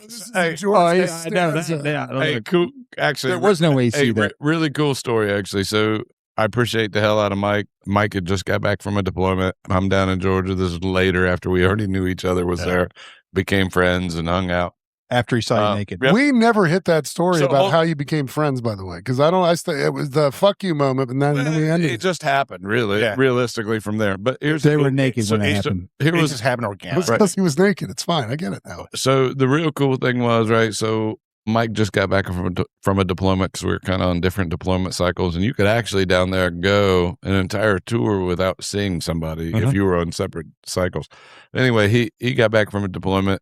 I got tabbed, hey, we want you to go be the director of Iraq. I think Iraq, right? Yeah. And I was like, oh, okay. All right. I looked at Mike. I was like, bro, how long you been back? And he told me it was like a month or two. It wasn't long at all. Yeah, it was about a month. And I was like, cool, tell Ivan you're coming back over to Iraq. He's like, no, I really can't do that. I'm like, nah, come on, man. You got to come over and hang out with me, because I know the alternatives. I want you to come out. I said, you ask her. I did. Just... But ultimately, he ended up deploying with me, which is cool. The other neat thing that happened, besides Mikey seeing me naked, we'll get into that story. But realistically, the cool thing was, so one thing you learn when people deploy, especially when they deploy as individual augmentees, nobody's really truly tracking, right? Right. I was going to ask this question. So there was a comment made earlier about a kidnapping. Yeah. Yes. That and you two being together right. when he had a fucking beard down to his stomach. But I got to hear those That stories. was of my brother, right? Yeah. So, yes. so it was kidnapping of Eric's brother. Just so everybody knows it was also the night he almost died. Right. I almost died of it. So we're over there. I'm the director. He's operations officer. We're running counterintelligence teams across Entire country. The country, right? Well, we find out my brother's coming over. My brother was in the Army. He's an E6 working for a certain organization, and he's going to deploy over. Well, we heard where he was going. We're like, well, that's stupid. And we're like, and he's like, no, that's what they said. It was in the building where we, but it was every day. But it was in a part of it we really didn't want him to be. And we're like, well, that's dumb. So I just happened to the general that was over there at the time, happened to be an old boss of mine, she used to be a colonel for me back in the day. And I was like, huh. So we went and had a whole conversation about what would happen if, and do you need another intelligence analyst and whatever? She's like, yeah, if you can make it work. I'm like, oh, okay. And we talked to Brian, right? And so who is the so he was the non-commissioned officer in charge of the analyst, and bottom line is everybody was like, yeah, we could really use an analyst, and we could really, if you can make it work. And we're like, huh. So we decided. I had the flight manifest for my brother coming into Iraq. He was coming in as an individual augmentee, which means nobody's really tracking him. We're like, this would be pretty interesting. So we're both big bearded dudes with beards down to. Are there photos? I don't remember the photos. There are. And so what we decided is the plane touches the ground. We roll up. We're in a civilian vehicle. We don't look like anybody else there because they're all in uniform. They're all in. And when they get off the plane, they all stand in formation and do all that. And me and Mikey went up and said, we need Sergeant Thomas. Well, first, go ahead. We walk up and he goes, oh, this is Special Agent Constantine. I'm Eric. I'm Eric. We need to talk to Sergeant Thomas. So they say, Sergeant Thomas. My brother. It's a Sergeant Major who's calling him. My brother does one of these. He's like, rolls his eyes and was like, oh God. So he looks, rolls his eyes, then he breaks formation, runs around. And I look at Sergeant Major, I say, we need this guy right here. Yeah, but he's got to check in. We got him. Okay. So we just look at my brother. I said, shut up and start walking. So to start it, he told his brother, like, hey, do not say anything. Yeah. Just go along with what we're saying. Yep. And he's like, And so we grabbed a hold of him. We took him back. We introduced him to his new non-commissioned officer in charge, told the general, we got my brother. We secured him. He now works for you. And so there for the next year, he sat there. And so every Sunday, kind of during our down day, he'd come, we'd buy pizza for our entire group and watch movies and whatever. And it wasn't from Domino's, obviously. No. Are you hungry, guys? Domino's. Are you hungry? So we basically kidnapped my brother in Iraq, which was really cool, and it was probably one I would venture to say, and I think he would say probably one of his best deployments ever. He had a blast. Disclaimer for all those out there: this was a legal kidnapping, just so you guys know. Legal, the funny thing legalish. Is, several years later, his brother was in a car accident. It was a really bad one. Yeah, broke his back, and he was in the hospital. And his brother's supervisor. So I'm there. I show up and so he was in I think it was like a 1978. He'll hit me for getting it wrong. I can't remember what it was. Beautiful Bronco, whatever. Drunk driver hit him, broke his back, and I was one of the closer people. And so I showed up and sat with the hospital for a couple of days with him. And to Mike's point, then his supervisor showed up, and I wasn't quite sure what I was supposed to say or what I wasn't, because she was his boss when we kidnapped. But he eventually told her, I'm the one who kidnapped him in Iraq. She's like, I wonder where you went. I don't know why I'm here right now, ma'am. But yeah, Roger, here's the picture of Eric and I with Paula. That was our supply sergeant. She was our NCOIC. Yeah. Holy shit. And she was the one who almost killed him. So shout out to Paula. Now wait a minute. Now, You have to now send me that picture. Oh, you'll get it. Oh, you'll get it. So Because the audience needs to see it now. Miss Paula, bless her heart, whatever. Combat was not her thing, I don't think. And so she was a little nervous, a little jumpy. And so me and Mike did our thing and never bothered her, whatever. Well, she was responsible for housing my brother. And so we told her about this. Evidently, I don't know if she forgot the day or forgot whatever. So we go over to, She didn't get the key. we go over to where she's living. And I guess evidently I have a heavy hand because when I banged on her door, it sounded like the SWAT team. And so I bang on the door, nothing.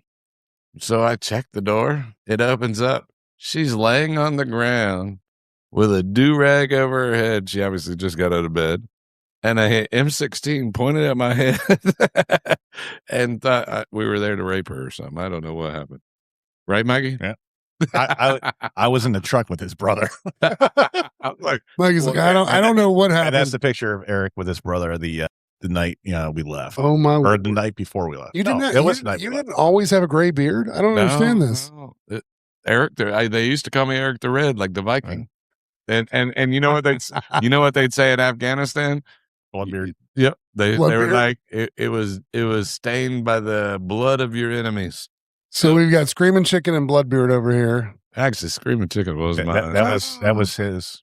That was his. Yeah, Yeah.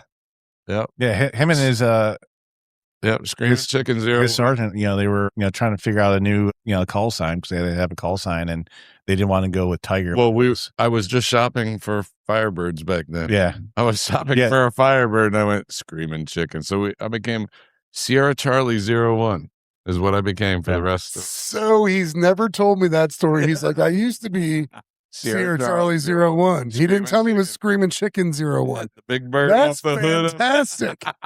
Screaming. Roger. Here's what we need my to do. For CJ3, we need to have a Screaming Chicken shirt. Hold on. We do. Hey, hold on. If you look at, and Mike knows this thing because he's seen it, I have an Abu Ghraib banner in my garage. Mhm. What's on that banner? Screaming Chicken. Screaming Oh Chicken's on my that thing. Lord, that is the next have fucking carried that thing with me. CJ3 shirt. I still have the email. My email is still that, right? He made it sound badass. Like, I was It is Sierra badass. Charlie 01. I was Screaming Chicken 01. Now you know what Sierra Charlie stands for. Why aren't we the Screaming Chicken Foundation? I don't understand. Are you joking, the bandit? We Because can't that's do a that. screaming. Hey, We are you can't do joking, the that. bandit? The I bandit am is not- Screaming Chicken. I always thought the Bandit was more of a It's a what the hell is Screaming it? Rising Chicken. from the ashes with a Phoenix. phoenix. That's what It's I. a Screaming It Chicken. is not a Screaming Chicken. That is a phoenix, sir. What do Hey. rednecks call a phoenix? A Screaming Chicken. I don't believe Oh I've my ever God. heard a redneck call that in my life. Oh yeah, because Yeah, you're they- so redneck totally have. friendly. They Jeez, totally what are you? Come on, dude. You live in DC area as an This Indian. Brown, he makes fun of me and said, "You know about I'm rednecks." an Indian. I don't scream at what? I've ate a couple of those. They were screaming when I ate them. Fucking. Put some curry on that thing. So the Screaming Chicken Foundation. That's horrible. Screaming goats. Oh, we've all seen a number of those. Damn it. That's another story, guy. Oh. There's videos on the internet. So, hey, guy. So, knowing that this guy, one, that Mikey's a friend of mine and family friend, and honestly, we always joke. I've got a lot of acquaintances, but I got very few friends. Mikey's one of my true friends. What questions you got, guy in the sky? You haven't had the opportunity to ask too many things. Oh, I have lots of questions. Oh, God. First of all, what did Eric look like naked? I'm just joking. I'm He's just seen it. joking. He's seen it. Unfortunately. No, we're not going to It go would there. always be like, hey, Mikey, look. Bro, you- but the story after is- the 16th time, we'd figure you'd quit looking. Did you see the screaming chicken heart? So- That's the tattoo on his chest. the situation is, we bunked in the same room and we had 2 bunk beds and we would take those, Whoobies. the Whoobies. they weren't whoobies. They were like the You're an asshole. Mine was a whoobie. no, it was a PX blanket. Oh, shit. You know what I'm talking about, like the the wool little- blanket. Yeah, the wool The blanket. catch rags. That's gross. so, So we had those like, you know, Mike just threw up in his mouth. Yeah. He's like, yeah, he's right, but no. So we had those like, you know, For privacy. kind of like Privacy a blanket. curtain, you know. So, and I would be sitting there like reading a book and all that. We know you can't read. You're from Ohio. Wait, It was a big letter book, okay? That's a picture book. Pictures. he's trying to make himself He's sound so super educated in this. I was reading War and Peace, and Right. they came by, and this is what happened. Really, it was the Chronicles of Narnia. It was FHM. I was reading the pictures. GQ. Back in those days, It was GQ. Playboy. He was reading it for the articles. It's fine. So, but I'd be sitting there, and Eric would be like, "Hey, Mike, you know, Sound legitimate. Like, yeah, I got like, something he's to say. like trying to like say something to me." So I'm trying to be respectful, and like so I open up like the curtain thing, and he's there fucking naked. Like, God damn it! Bro, after 16 times in one evening, really? How many times you go? It was not 60 times in one evening. So the only thing I can tell you guys, it's not serving. You guys sound like the fucking locker room of a football team. Oh, it's dude. It is totally a locker room situation Yeah. where we would fucking smack each other with But I'm gonna just tell do you, stupid shit. Yes. A Slap locker at room cheeks. for 6 to 12 months straight. Right. Everything they've told me, the stories they told me about the two of them, I'm like, Jesus Christ, this is all shit I did with the football players. But I in trust them college. with my kids. I know, right? Hey, guy, I might not do that. guy in the sky. Have you ever watched a movie called Waiting? Oh Lord, here I'm we sure go. I have. So With Waiting Ryan Waiting Reynolds. was an early Oh, Ryan yeah. Reynolds movie. Yes. I attribute that movie to single-handedly shutting down Bennigan's. Yeah. Like, I Yes. think it did, because it was a knockoff of Shenanigans, but it looked just like a Bennigan's. Yes. So they had a game called the Penis Showing Game.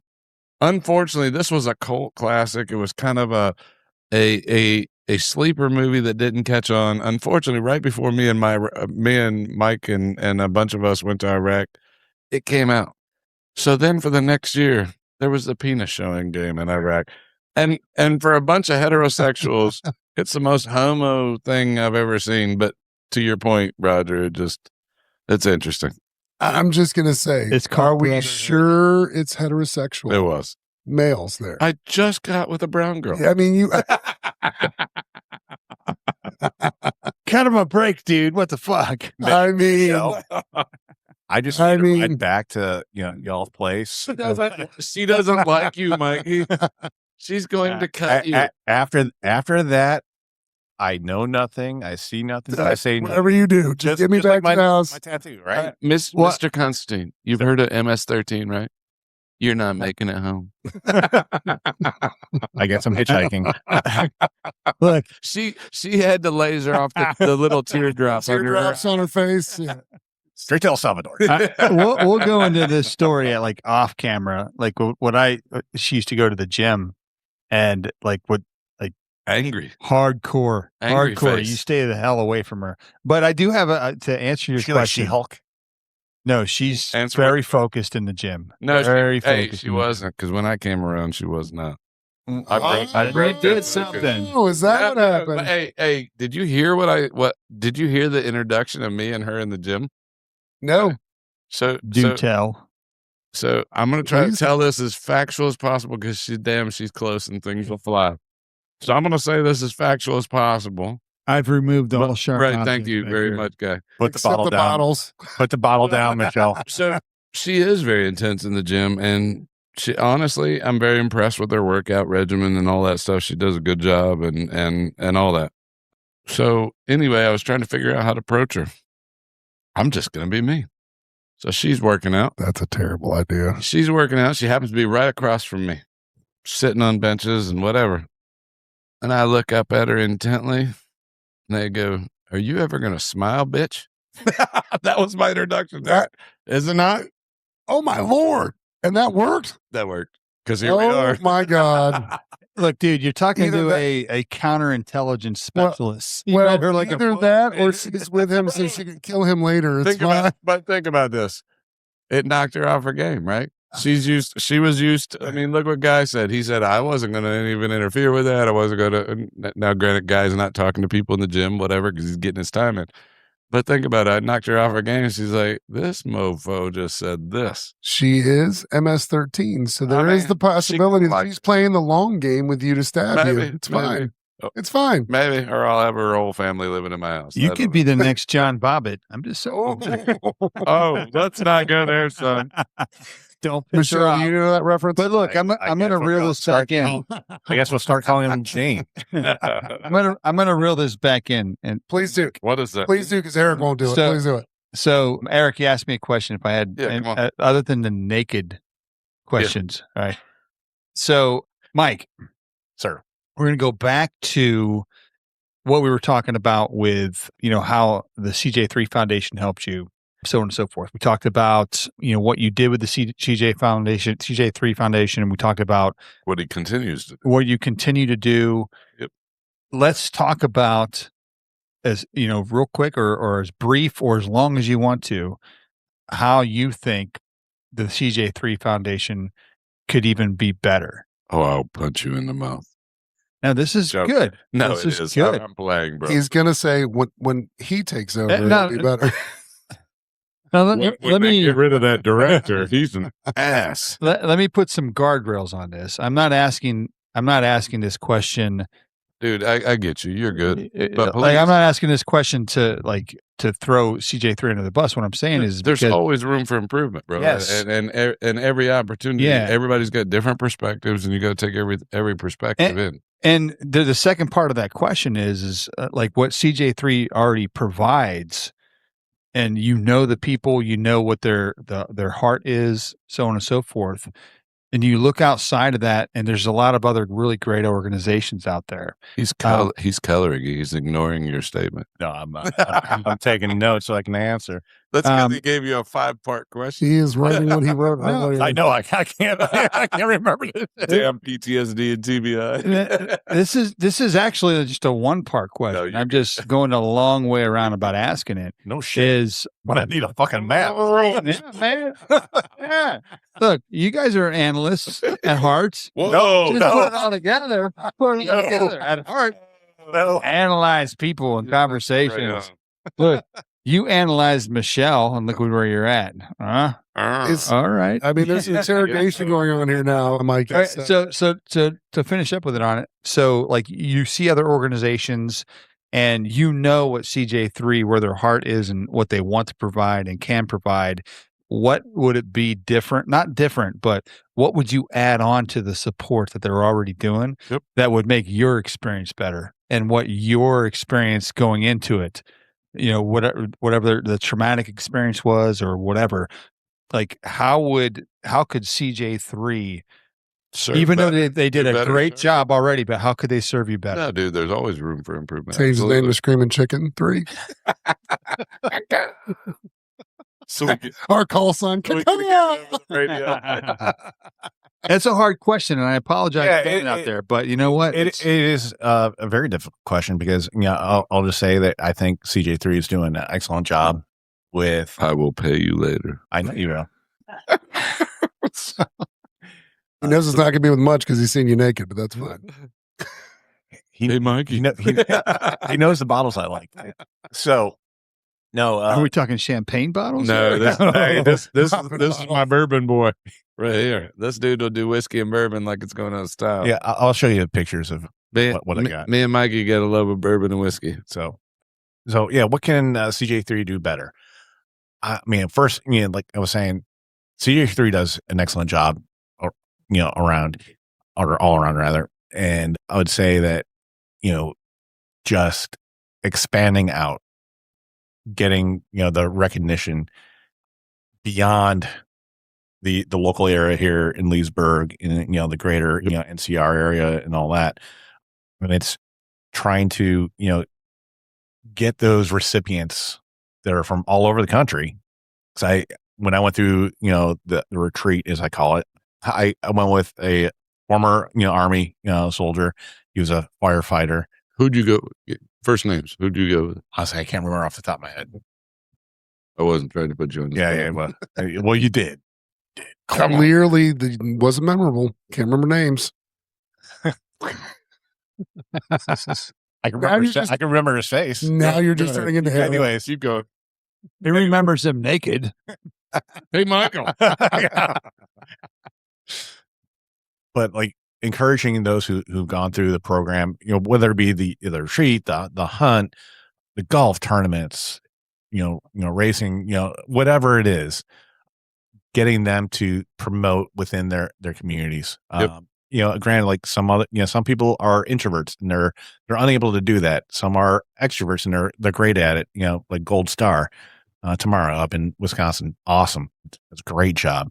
The bottom line is you're talking about recipients becoming force multipliers to push the word out. Yep. Yeah. I was just going to add that, Eric, like what recipients can do to help push it. Just so you know, the stats are, and it fluctuates, but we're at about 82% of all people that go through one of our programs or multiples come back and are part of the team. We have a Facebook chat. We have that we put out information on. You watch folks tag the foundation for things they're doing or trying to do in support of the organization.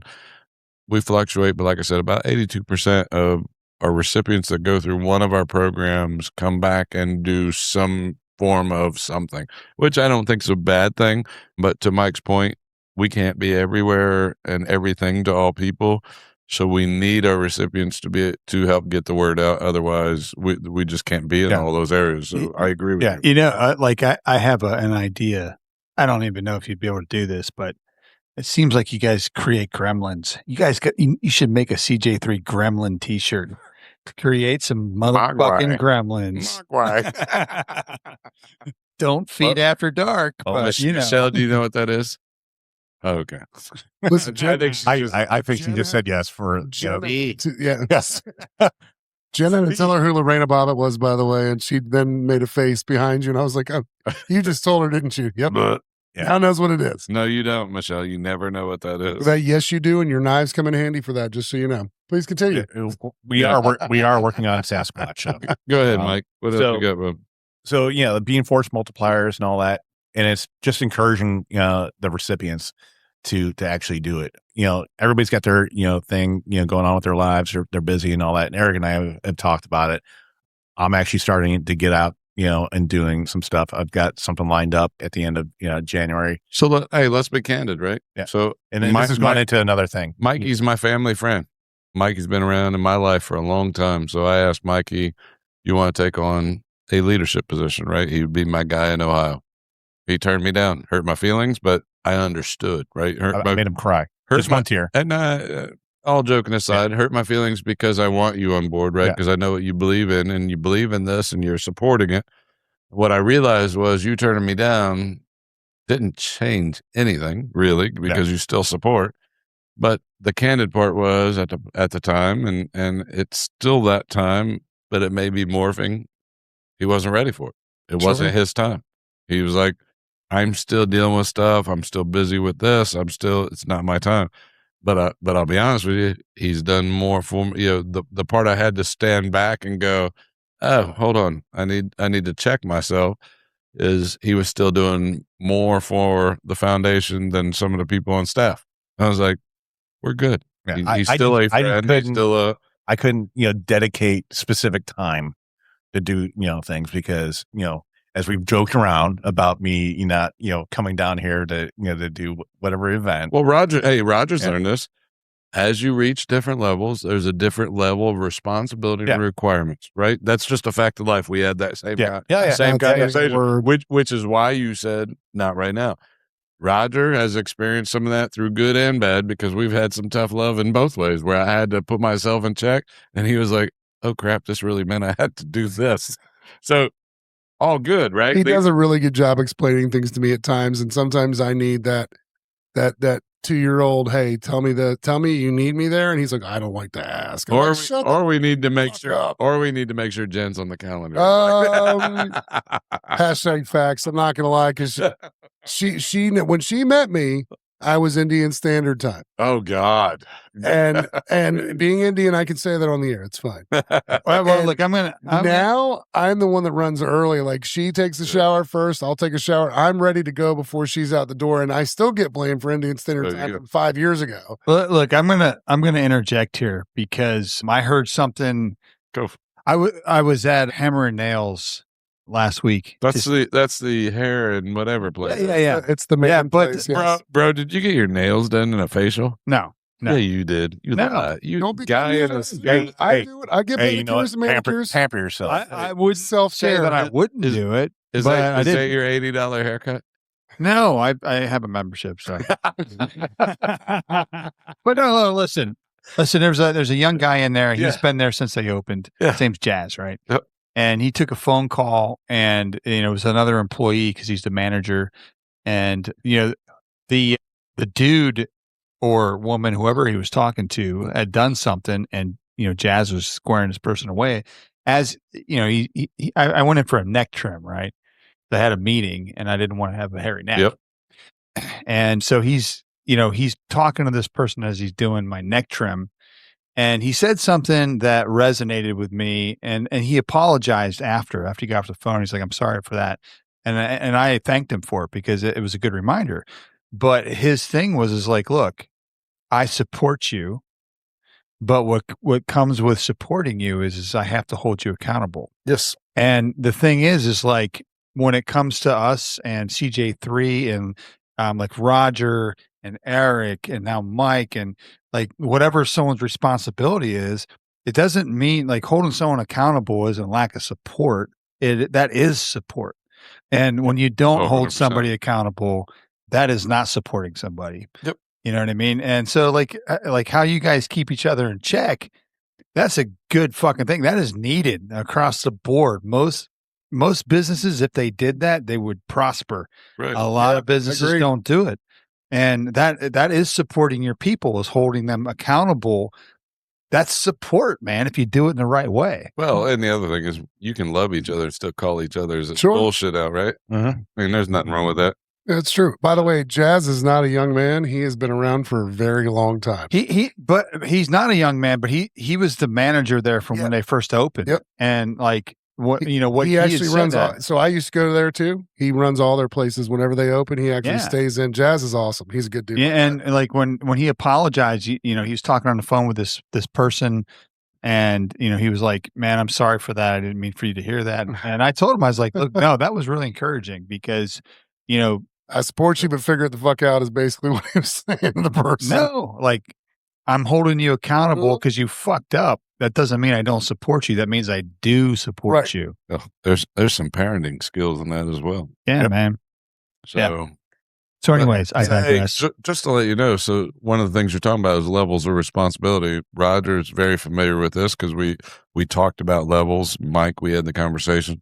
So we have various levels in CJ3 Foundation, right? We got first level is just first tier is your CJ3 Foundation team member, which basically means you've been through one of our programs. You're a supporter. You wear the swag when you want to. You do what you want. You talk about us if you want, but there's no level of responsibility. The other one, which Roger is for Virginia, is a senior advisor.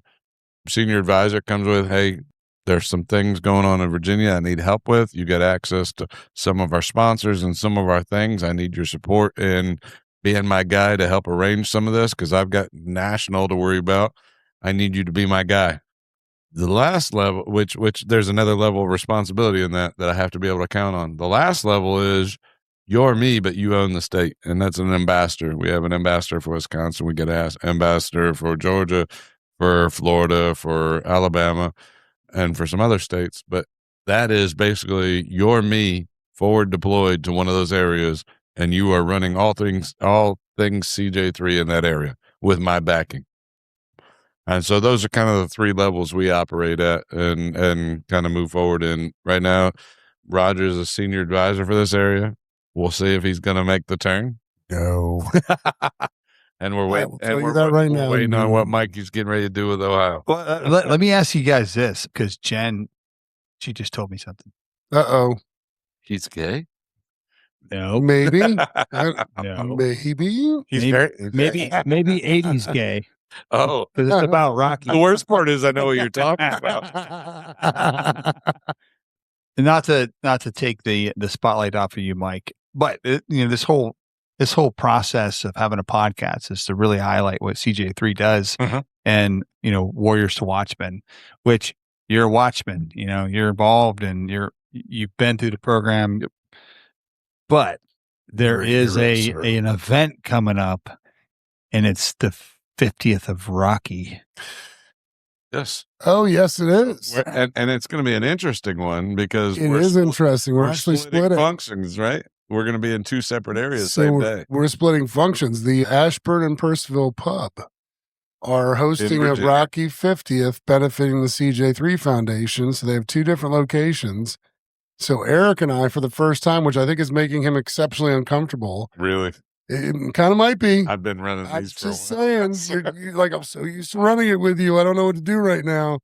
He's going to be in Ashburn. I'll be in Percival. And we are going to be having people come out to both locations and doing a duel, which is very awesome for it's cool. For Kevin Bednarz to do. The owner, phenomenal that they're sponsoring at both locations. But doing it both locations the same day when he knows he's going to have crowds there, we're trying to bring the CJ3 supporters out, bring everybody out to the events.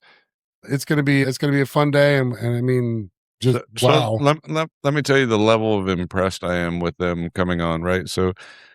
We had the opportunity to go support them when they first opened up the Percival Pub. That was phenomenal. I appreciate him allowing us to be out there, and that was an honor to be able to support that. Eric, can you back up and say who you're talking so about? So the Percival Pub, when they opened up, we had the opportunity to, they were new, we were new, and they were like, and we just, I don't even remember how we came together, but they said, hey, we'd like to invite you out for our grand opening. And so we were part of the grand opening. Now, few years later, interesting enough, with Rogers, our senior advisor, they go out to those locations and they're very familiar with the owner. A lot of times what we do at new places is we tell them, hey, what are your slow days? We're going to come here, bring you business, and bring our followers in, make you money, which then in turn we hope that makes the charity money, right? And we want to show them what we can do, because as charities, we're notoriously takers. Interesting enough, Kevin, the owner of both of these pubs in Percival and Ashburn, said, no, for the first one, I want you to come on our busy night. I want to make you money. I want to support you guys, which I just blew me away. That was actually really cool what he's doing. Yeah, he came to me one day and I told him, I gave him Eric's spiel. We're notorious takers, want to give back so you guys make money.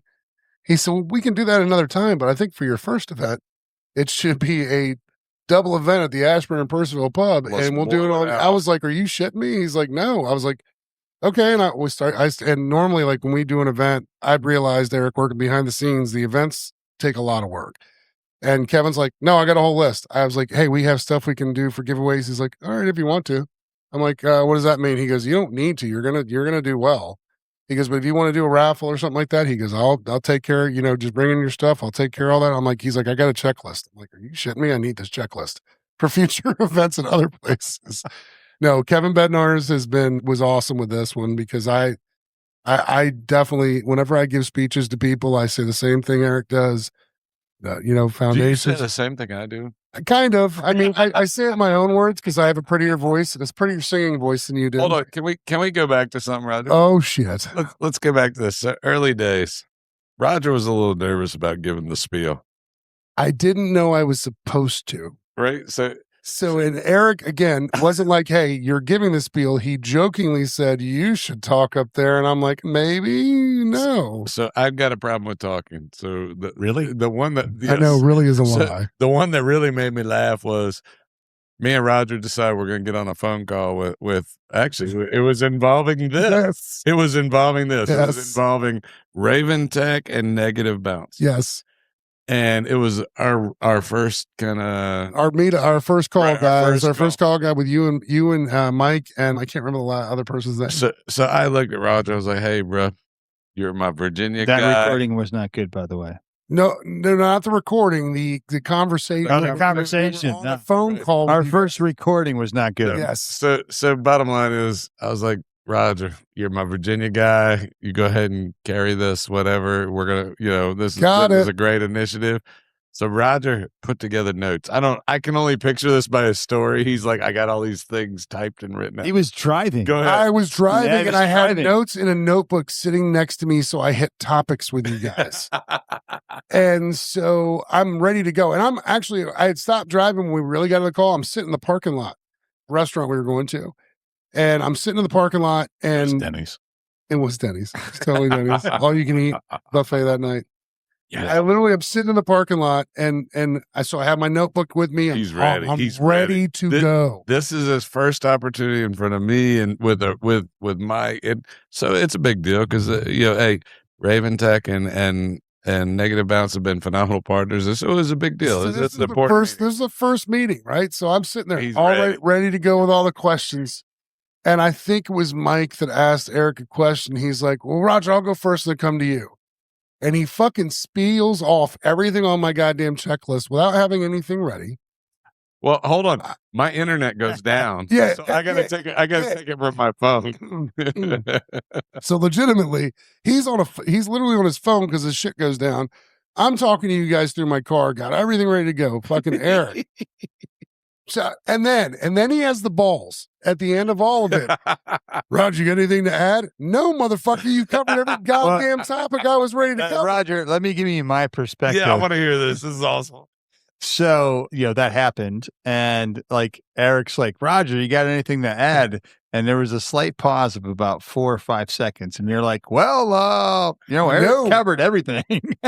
There was literally, so this was a joke we had. You've seen that meme where the guy goes like, I'm Maximus Aurelius of the general of the fucking northern armies. And then the guy goes, my name's Diev. And literally that's how I felt at that moment. Cause you got Eric literally, I know all this shit. This is me. This is what I'm going to do. And do you have anything, Roger? No, motherfucker. You already answered every goddamn question anything I had to ask was already asked, already answered. I'm like, I felt like such a bitch. And I cussed him out about it. And I'm sorry. That wasn't the intent. I just get excited. So then son of a bitch. And then I get yelled at, you aren't doing enough for the foundation. Well, I wish I could. Why don't you stay home one day? If you'd such a fucking mouth. So then at the next event or at an event, I call him up to talk. He calls me up to talk. And he's like, you bastard. Well, I'm like, so we do an event. And Eric loves to, I'll be honest, he loves to talk. I like to talk about the foundation. The foundation. So then he goes, well, you're doing the announcing today. I'm like, ha, ha, ha, whatever. I'm like, bullshit. I'm not doing the announcing. I set Jen up. I told Jen, call your husband up. You know what? You said you went up to Carrie.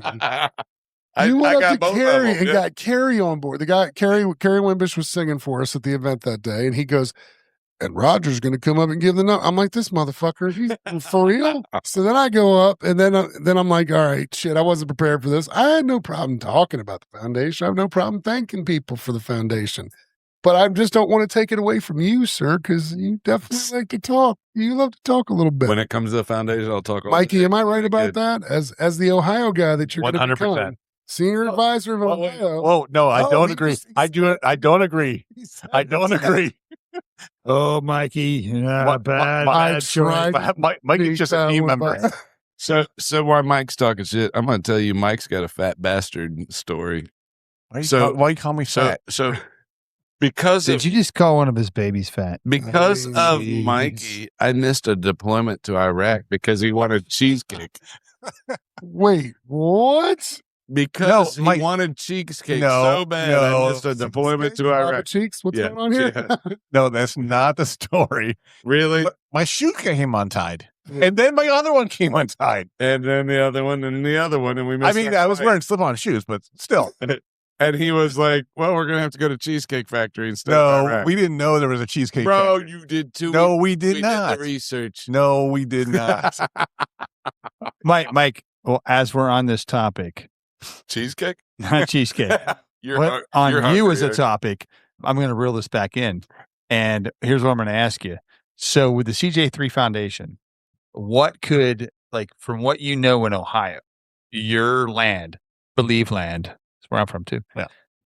What could the CJ3 Foundation, what ideas could you bring to the table for there? Well, we got a very light presence there. I'll tell you that right now. And that's not a hit on Mikey. That's just a lack of presence there for us. Yeah. But I mean, Mike's there. Yeah. So, you know? Yeah, get the fucking work, Mike. As the senior advisor for Ohio. I just want to say, Eric said we have a light presence there. I'm there. So he's saying I'm thin. That is not what I said. That's what I got out of it. Basically not brown. That just happened. That just happened. So now we know why Eric doesn't want to go to Ohio, because there's very few Brandon. Hold on. No, I'm very popular in Ohio. I have no problem there. I did just fine. One, especially at a couple restaurants. Yes. So waitress fell in love with me there. He took me to the Guardians during Gay Day. Pride Day. It was Pride Day. It was Guardians. The Guardians isn't a real team. Even though the Guardians already bring out pride. By the way, it wasn't the Guardians at the time. It was the Indians. No, it wasn't. Yes, it was. Okay. I will sign off on that all day. First year. Bro, that's my town. That's my town. No, the next year they switched. Anyways. You switched teams. This is going to turn. Yes, please continue. please. As the senior advisor for Ohio. All right. So it's kind of going back to the question that you already had. Yeah. Not you, guy in the sky. No, what? Shut up. Man, you're letting this Ohio rep smack the president down here. Jen, can you get Eric another adult beverage, please? Because he needs it. So kind of go back to your question, guy. What does, CJ3 do that others don't or better? There are so many different, I think this is where you're getting at. There's so many different veteran organizations out there, provide support to veterans and first responders and all that. And I think it's, it's important for us to partner up with the good ones. Some are good, some are bad, whatever that may be. Some bad ones. A lot of bad ones, man. Yep. So money stealers. Well, hey, hold on. I'm gonna say this because I'm gonna plug the foundation real quick. It's pretty cool. Just a reminder. Nobody gets paid for the work with the foundation here. This is all volunteer force. So when you talk about giving money to this foundation, when you talk about why does Mikey support? Why does friends of mine support? It isn't because they're my friends, because they tell me to go to hell if I wasn't doing right by it. At the end of the day, 90% of everything that comes in goes right back out to directly support. Because I mean, Roger, you just got a 20% raise not long ago, right? What's 20% of zero? 20%. It's still 20% of nothing. Fuzzy math. 20%. I'm just saying, but at the end of the day, we don't get paid. Why? Because we're truly doing it because people have asked over and over again, what's your ultimate goal? Is it to grow this thing? It's like, no, it's not to grow it. It's to professionalize what we already do. Mike, you can understand this. When I say I want to professionalize it, I mean the people that go down to the hunt. We pay for their flights down there. We pay for, those kind of things.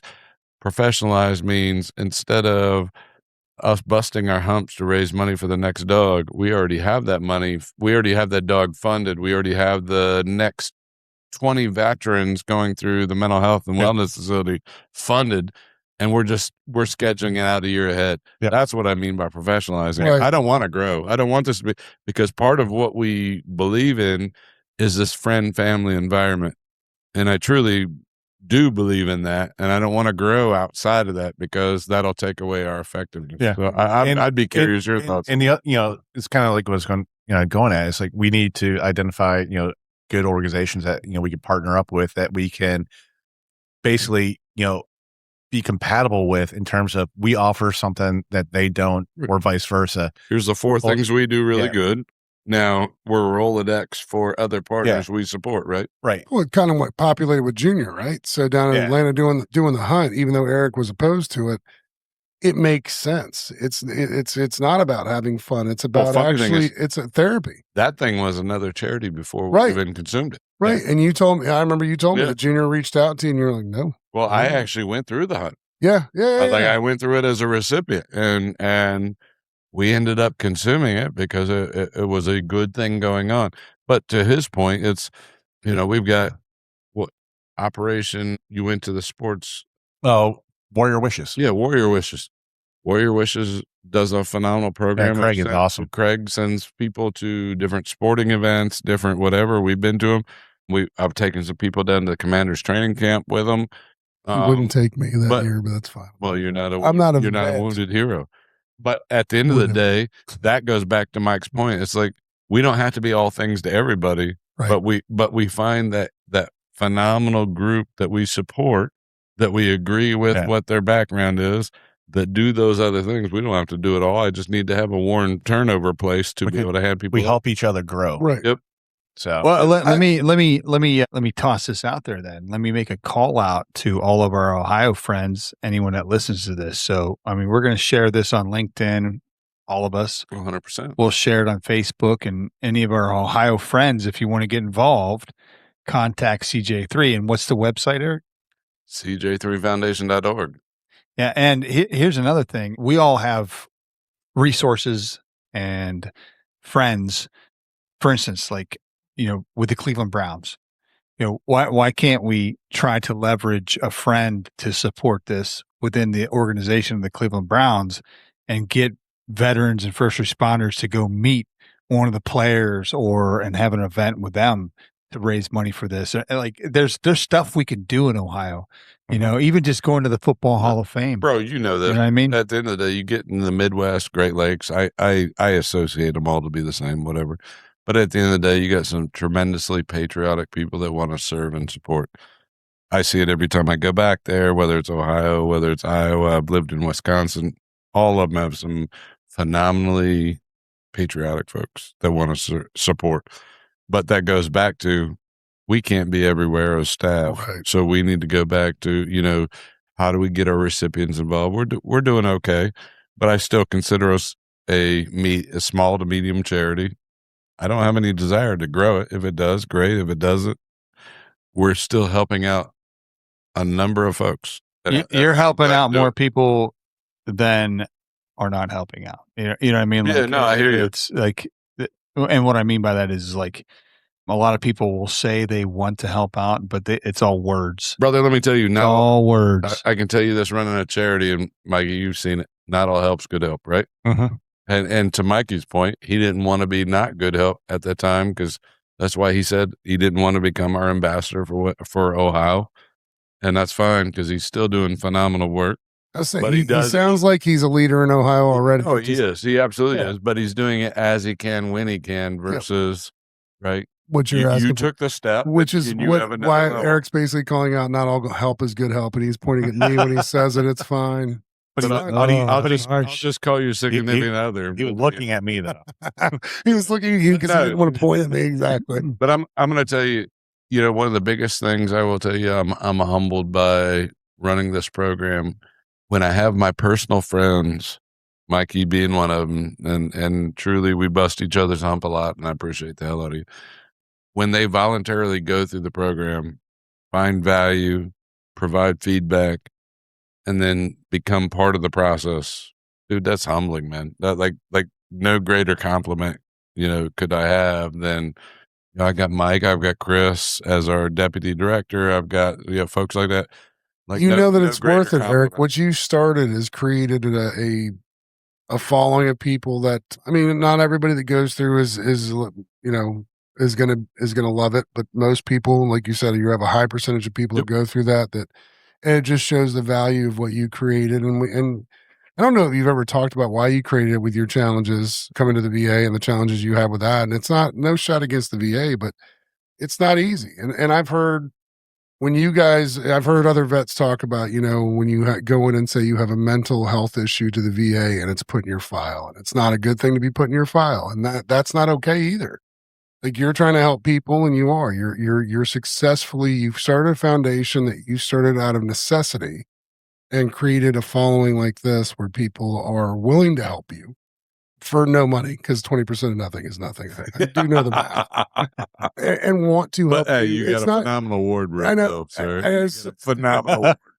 But it's not even about the growth of it. Whether it grows or not, you can only put so many people through Iowa. But I think the part that you miss out on is like when you do the hunt in Atlanta or down in Georgia. Yep. There's a dozen people down there. We have other things that we're probably going to be adding on in the years to come. That also helps. It's not everybody going through Iowa. I agree. It's all those other things that you're creating to help that environment. Which, well, listen. Well, I'm going to tell you this. It's not even just that. Even I'm amazed at what it does for some of our sponsors, because some of our sponsors are just looking for, man, we're looking for that good cause to get behind, that we believe in, that's doing the right thing by the money, by the veterans, and so it's cool to watch the whole thing transform, because it makes them feel better about giving back. Right. But I hate kissing Eric's ass, but I mean, he did a great thing here. Really hate this. It's a pain in my ass right now to do this. Can I interject on this? Please. And go back to Mike on this. Why do we always go back to Mike? He's the guest. Oh, yeah. Okay. I mean, I know. He is here for a reason. Thanks, Mike. He is from Ohio. You're welcome. I showed up for you. Yeah. Did you really, though? I was in the area. This is a serious question. 3 things. Hold on. Write it down. 3 parts. No, it's not 3 parts. It's name 3 things that made your life better by going through the CJ3 Foundation. Crap. Let's put him on the spot. Yeah, that is putting him on the spot. It'll be good. Sing Eric naked. So that contributed to my mental health issues. So Eric ultimately owed you to go through Iowa because in my defense, I had shower shoes on. In a lake coat. Shower shoes don't make it cold. He had shoes in. And a lake coat of CLP. Because Mike and I both know the floors are gross to blow. Oh, yeah, they are. We clean that. Yes, we do.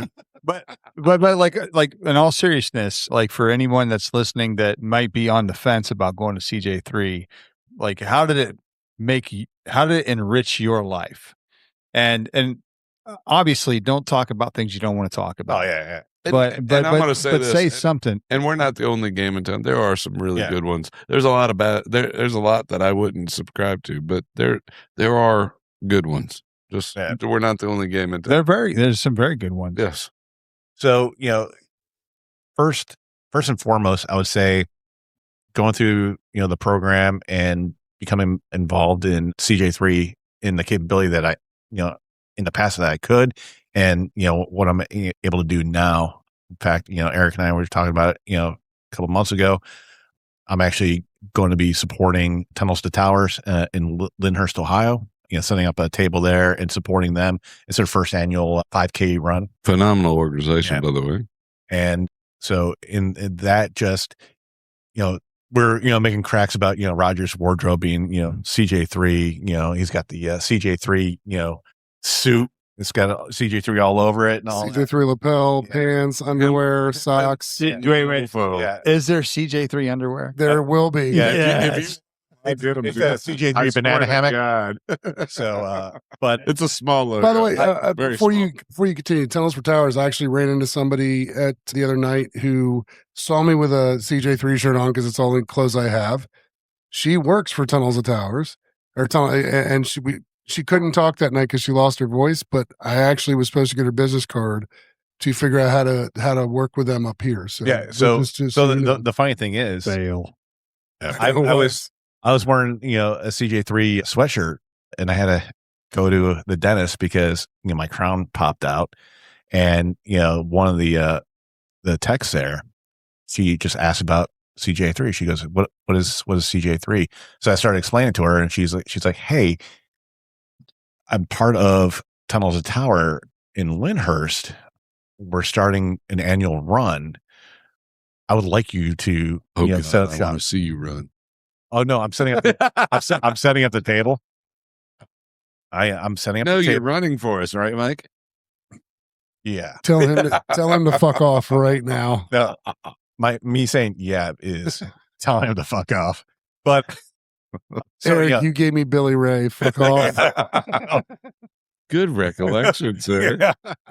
So I mean, she asked, "Hey, would you be willing to do this?" I'm like, yeah. I think it sounds like a good time, a good opportunity to support a good organization. I've heard about Tunnels of Towers in the past. No, they're phenomenal. Yeah, and So I'm like, yeah, you know, and I'm like, when is it? And she goes, you know, it's around July 4th. I'm like, please don't say it's like July 4th weekend because I'm not, you know, supporting because I'm going to be busy doing some other things.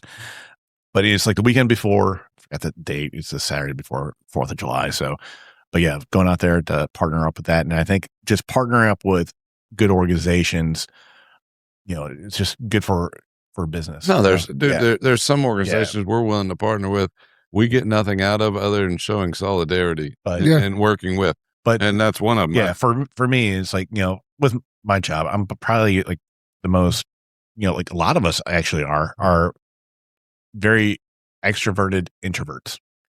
So I'm talking to people all day, but it's painful, right? When you get done, you're just exhausted. After this, we're going to go and be like, what the hell just happened? You're just exhausted. I'll be like, fuck, that was a lot, right? But that's after we didn't get fed here. Yeah.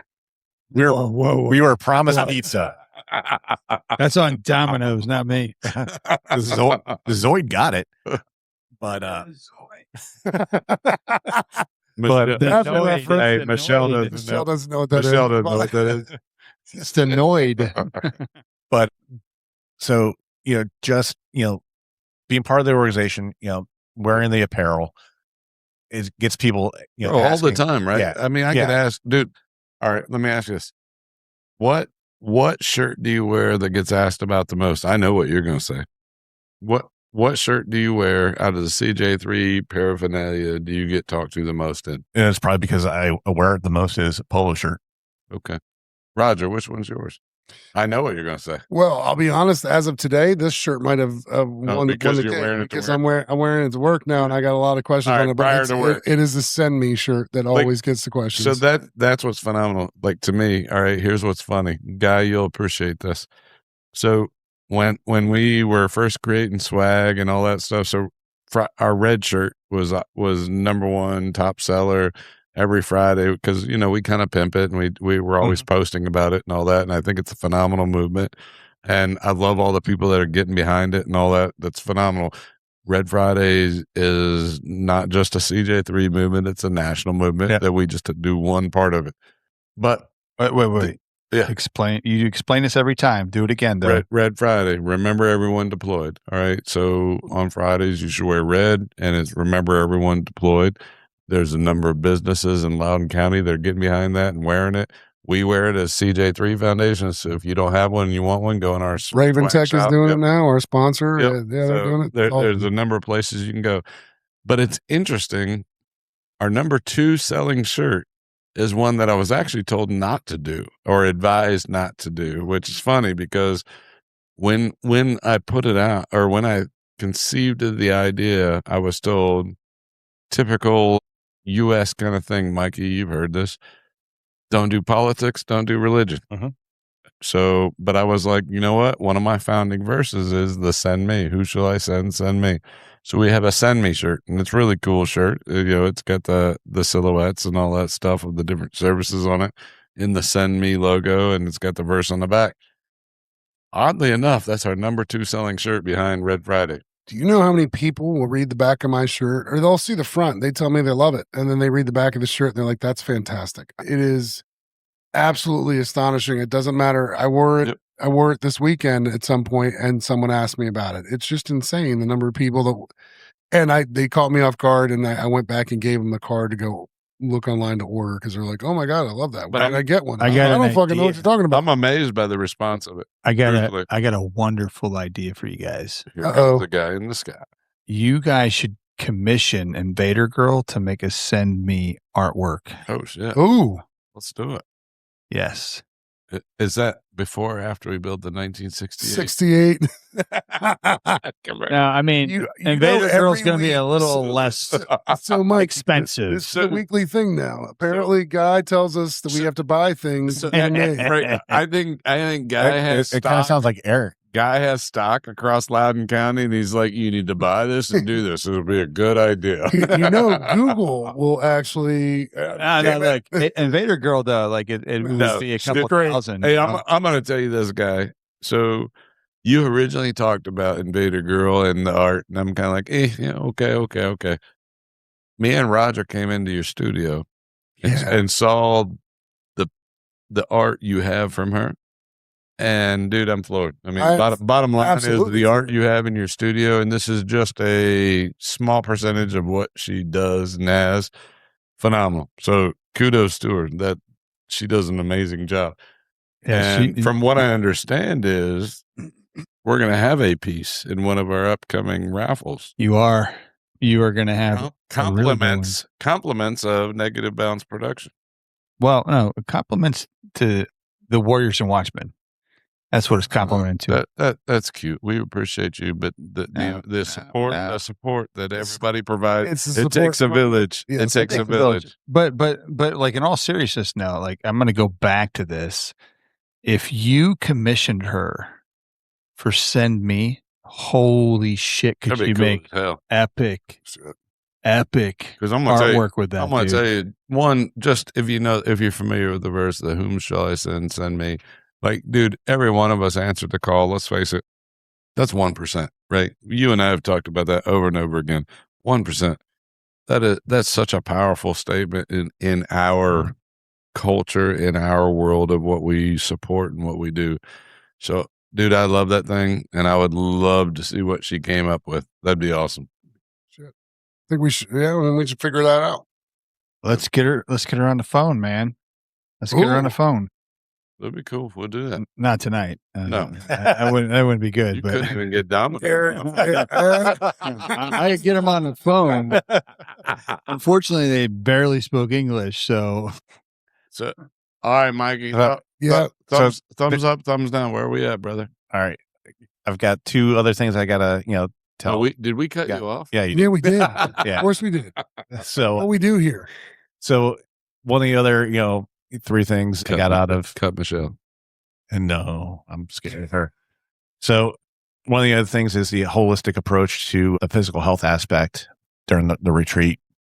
So it's using different kinds of technology, the alternatives. The alternative stuff. So had the infrared sauna, the pulse electronic neurofeedback, pulse, the PEMF, pulse electronic, yep. Magnetic field therapy. And just like that stuff, it was amazing. I mean, I kept my, bro, it sounds like voodoo going into it. Does it not? It does. But I kept an open mind, but like, I felt so much better. Like after all that, like I would go, to bed at like 8:00 and I was out like a light and I slept through the night. And you did nothing all day. Yeah. Right. Literally, you did nothing all day but go through treatment. Yeah.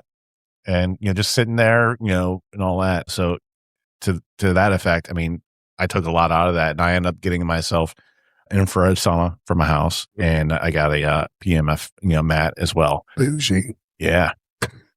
Your HSA will pay for it, by the way. Yeah.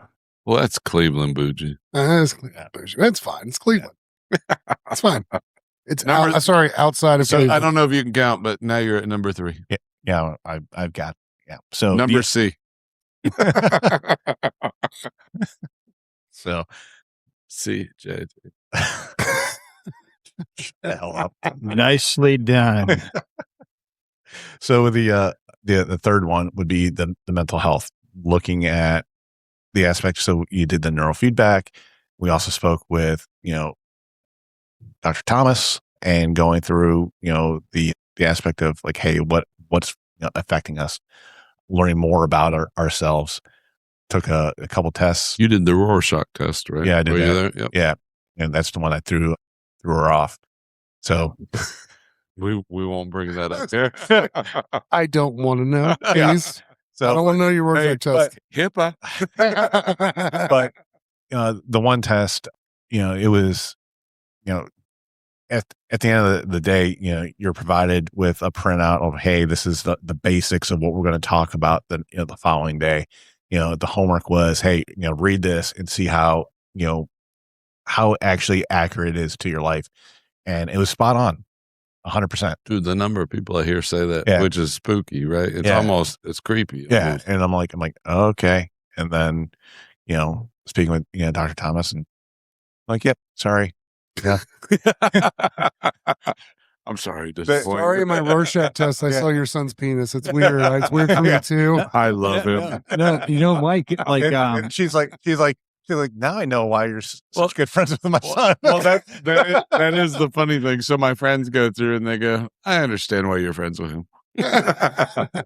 you know what the crazy thing is though, like with what you guys are talking about and what Mike's talking about.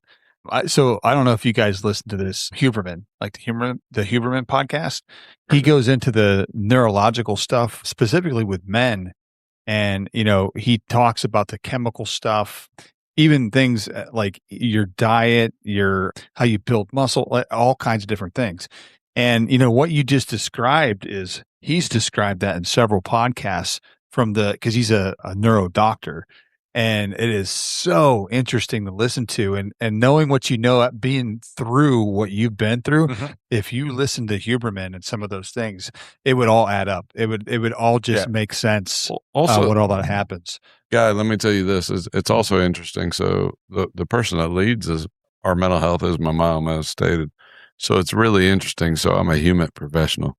My job is to turn people against the governments, against their whatever, right? your job's to destroy people. It is. I'm joking. But at the end of the day, it's interesting because a lot of the training and a lot of the dynamics and things are the same. It's just for a different outcome. Yeah. It's to read people to get the same things, but it's for a different result. And so it's very interesting talking to my mom about some of these things that but I'll tell you, thank God for the people that support this. I appreciate the hell out of Mikey. He's a great friend. He's a great ally. He's been a great buddy throughout. The nice thing about having my buddies go through, as you can tell, we're brutally honest. If he went through and saw something he didn't like, he would go, bro, are you kidding me? What was that? Right? Like the phenomenal thing about my buddies going through. He could probably go through and not say anything. You'd be able to know if it was good or not. Oh yeah, but he wouldn't either. He wouldn't do that. I would my handful of really especially good the way he friends. treated you when you first met. I'd try to talk shit too. Shit. My handful of good friends would tell me for real. And so the fact that it was able to help them out, man, I could be done today and no better blessing, candidly. That like the fact that it helped me and helped them, I don't need anything else. All the extra is gravy, and I'm just glad where we're at, candidly. So Mikey, I very much appreciate you being here. Yeah. We love you. You're down here pretty regularly. Roger's gotten to know you. He likes you, even though he's tired of your ass being down here. No, I want him down more. He's not coming down more. You are not allowed to talk to my supervisor either. Guy in the sky. I got You one. met him last time. I got a challenge for you, guy in the sky. Accepted. You need to come to. You need to come to Iowa and come see. Oh, Yeah. 100%. That's a great challenge. Like Mike. We can. I think Mike will agree. We can give it words, but it doesn't do it justice until you see it. Yeah, I mean, I would like to go through it, and Dude, that'd be awesome. and then Honestly. be able to like point some of my friends that need it 100%. there. Oh, that'd be great. Yeah, the biggest thing I would say is, for, especially for, from my point of view, it's for men, is the mental health thing is like, hey, I'm supposed to be strong. I'm supposed to, just, internalize it and not share it, not share my, thoughts, my feelings or whatever. And it just builds up to a point where, it becomes just totally bad for a person, whether it leads to, that energy, that negativeness being, dished out to a loved one or to somebody else. It needs, it's like a pressure cooker. It needs a release somehow. And going through the retreat, as I keep saying, it actually helps, release that, that negative energy and the aspect of like the stigma of, being able to talk, share the experiences, share the thoughts, the concerns, the fears and all that. So whether it be going or sitting around, a campfire, shooting the shit with it, fellow veterans, first responders or whatever, or going to actually seek a mental, health, professional, getting the help whether it be just talking or in some cases where people actually need, the medication aspect, getting that help, just knowing, that it's available to you and you're able to get it and just, get the help that you need.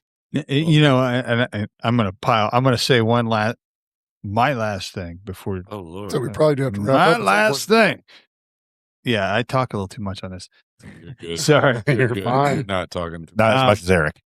The thing is like, sometimes me personally, and I'm sure everybody in this room, the women that are here, your ladies, you guys, when sometimes all it takes is just someone to listen.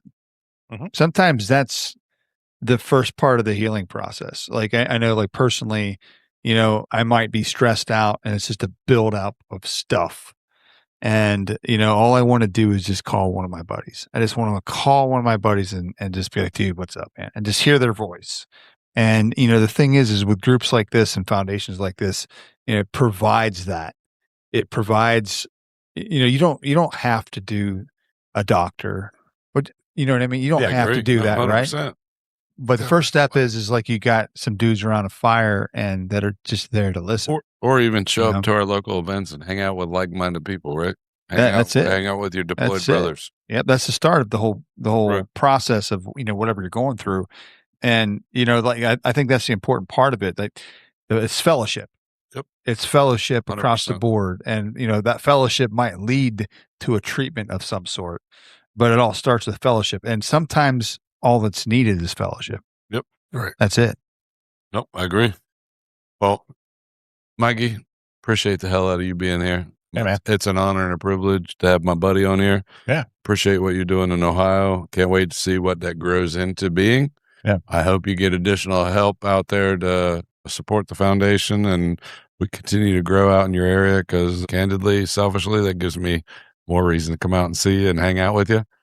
But luckily, you come down here pretty regularly, and me and Roger get to see you and hang out with you. Yeah, somebody comes to Ohio, on a regular basis. They don't make an effort to come see me. I'm just saying. I'm putting it out there. I mean, I believe you were drinking whiskey last time. Can I tell you this, though? It sounds really far, but when you look at it on a map, it's only 5.5 hours. It's only not that 5.5 hours. far. It really sounds far. It's Mike, not very far. before he finishes up, I do want to say, and I know it's going to make you uncomfortable, and I'm doing it because I'm being honest. You're not Thank gonna you for hug your me, are you? service. Yes, I'm going to hug you later. That's later. Gonna think It's tonight. Thank you for your service and thank you for your friendship, and I appreciate you coming out Appreciate tonight it. with us. Appreciate it. Mikey, love you. Love what you do. Love your support. And thanks for being my good buddy. And thanks for coming on board. And this is the... Go ahead, Roger. He's going to screw it up. Warriors and Watchmen. There you go. This is the Warriors.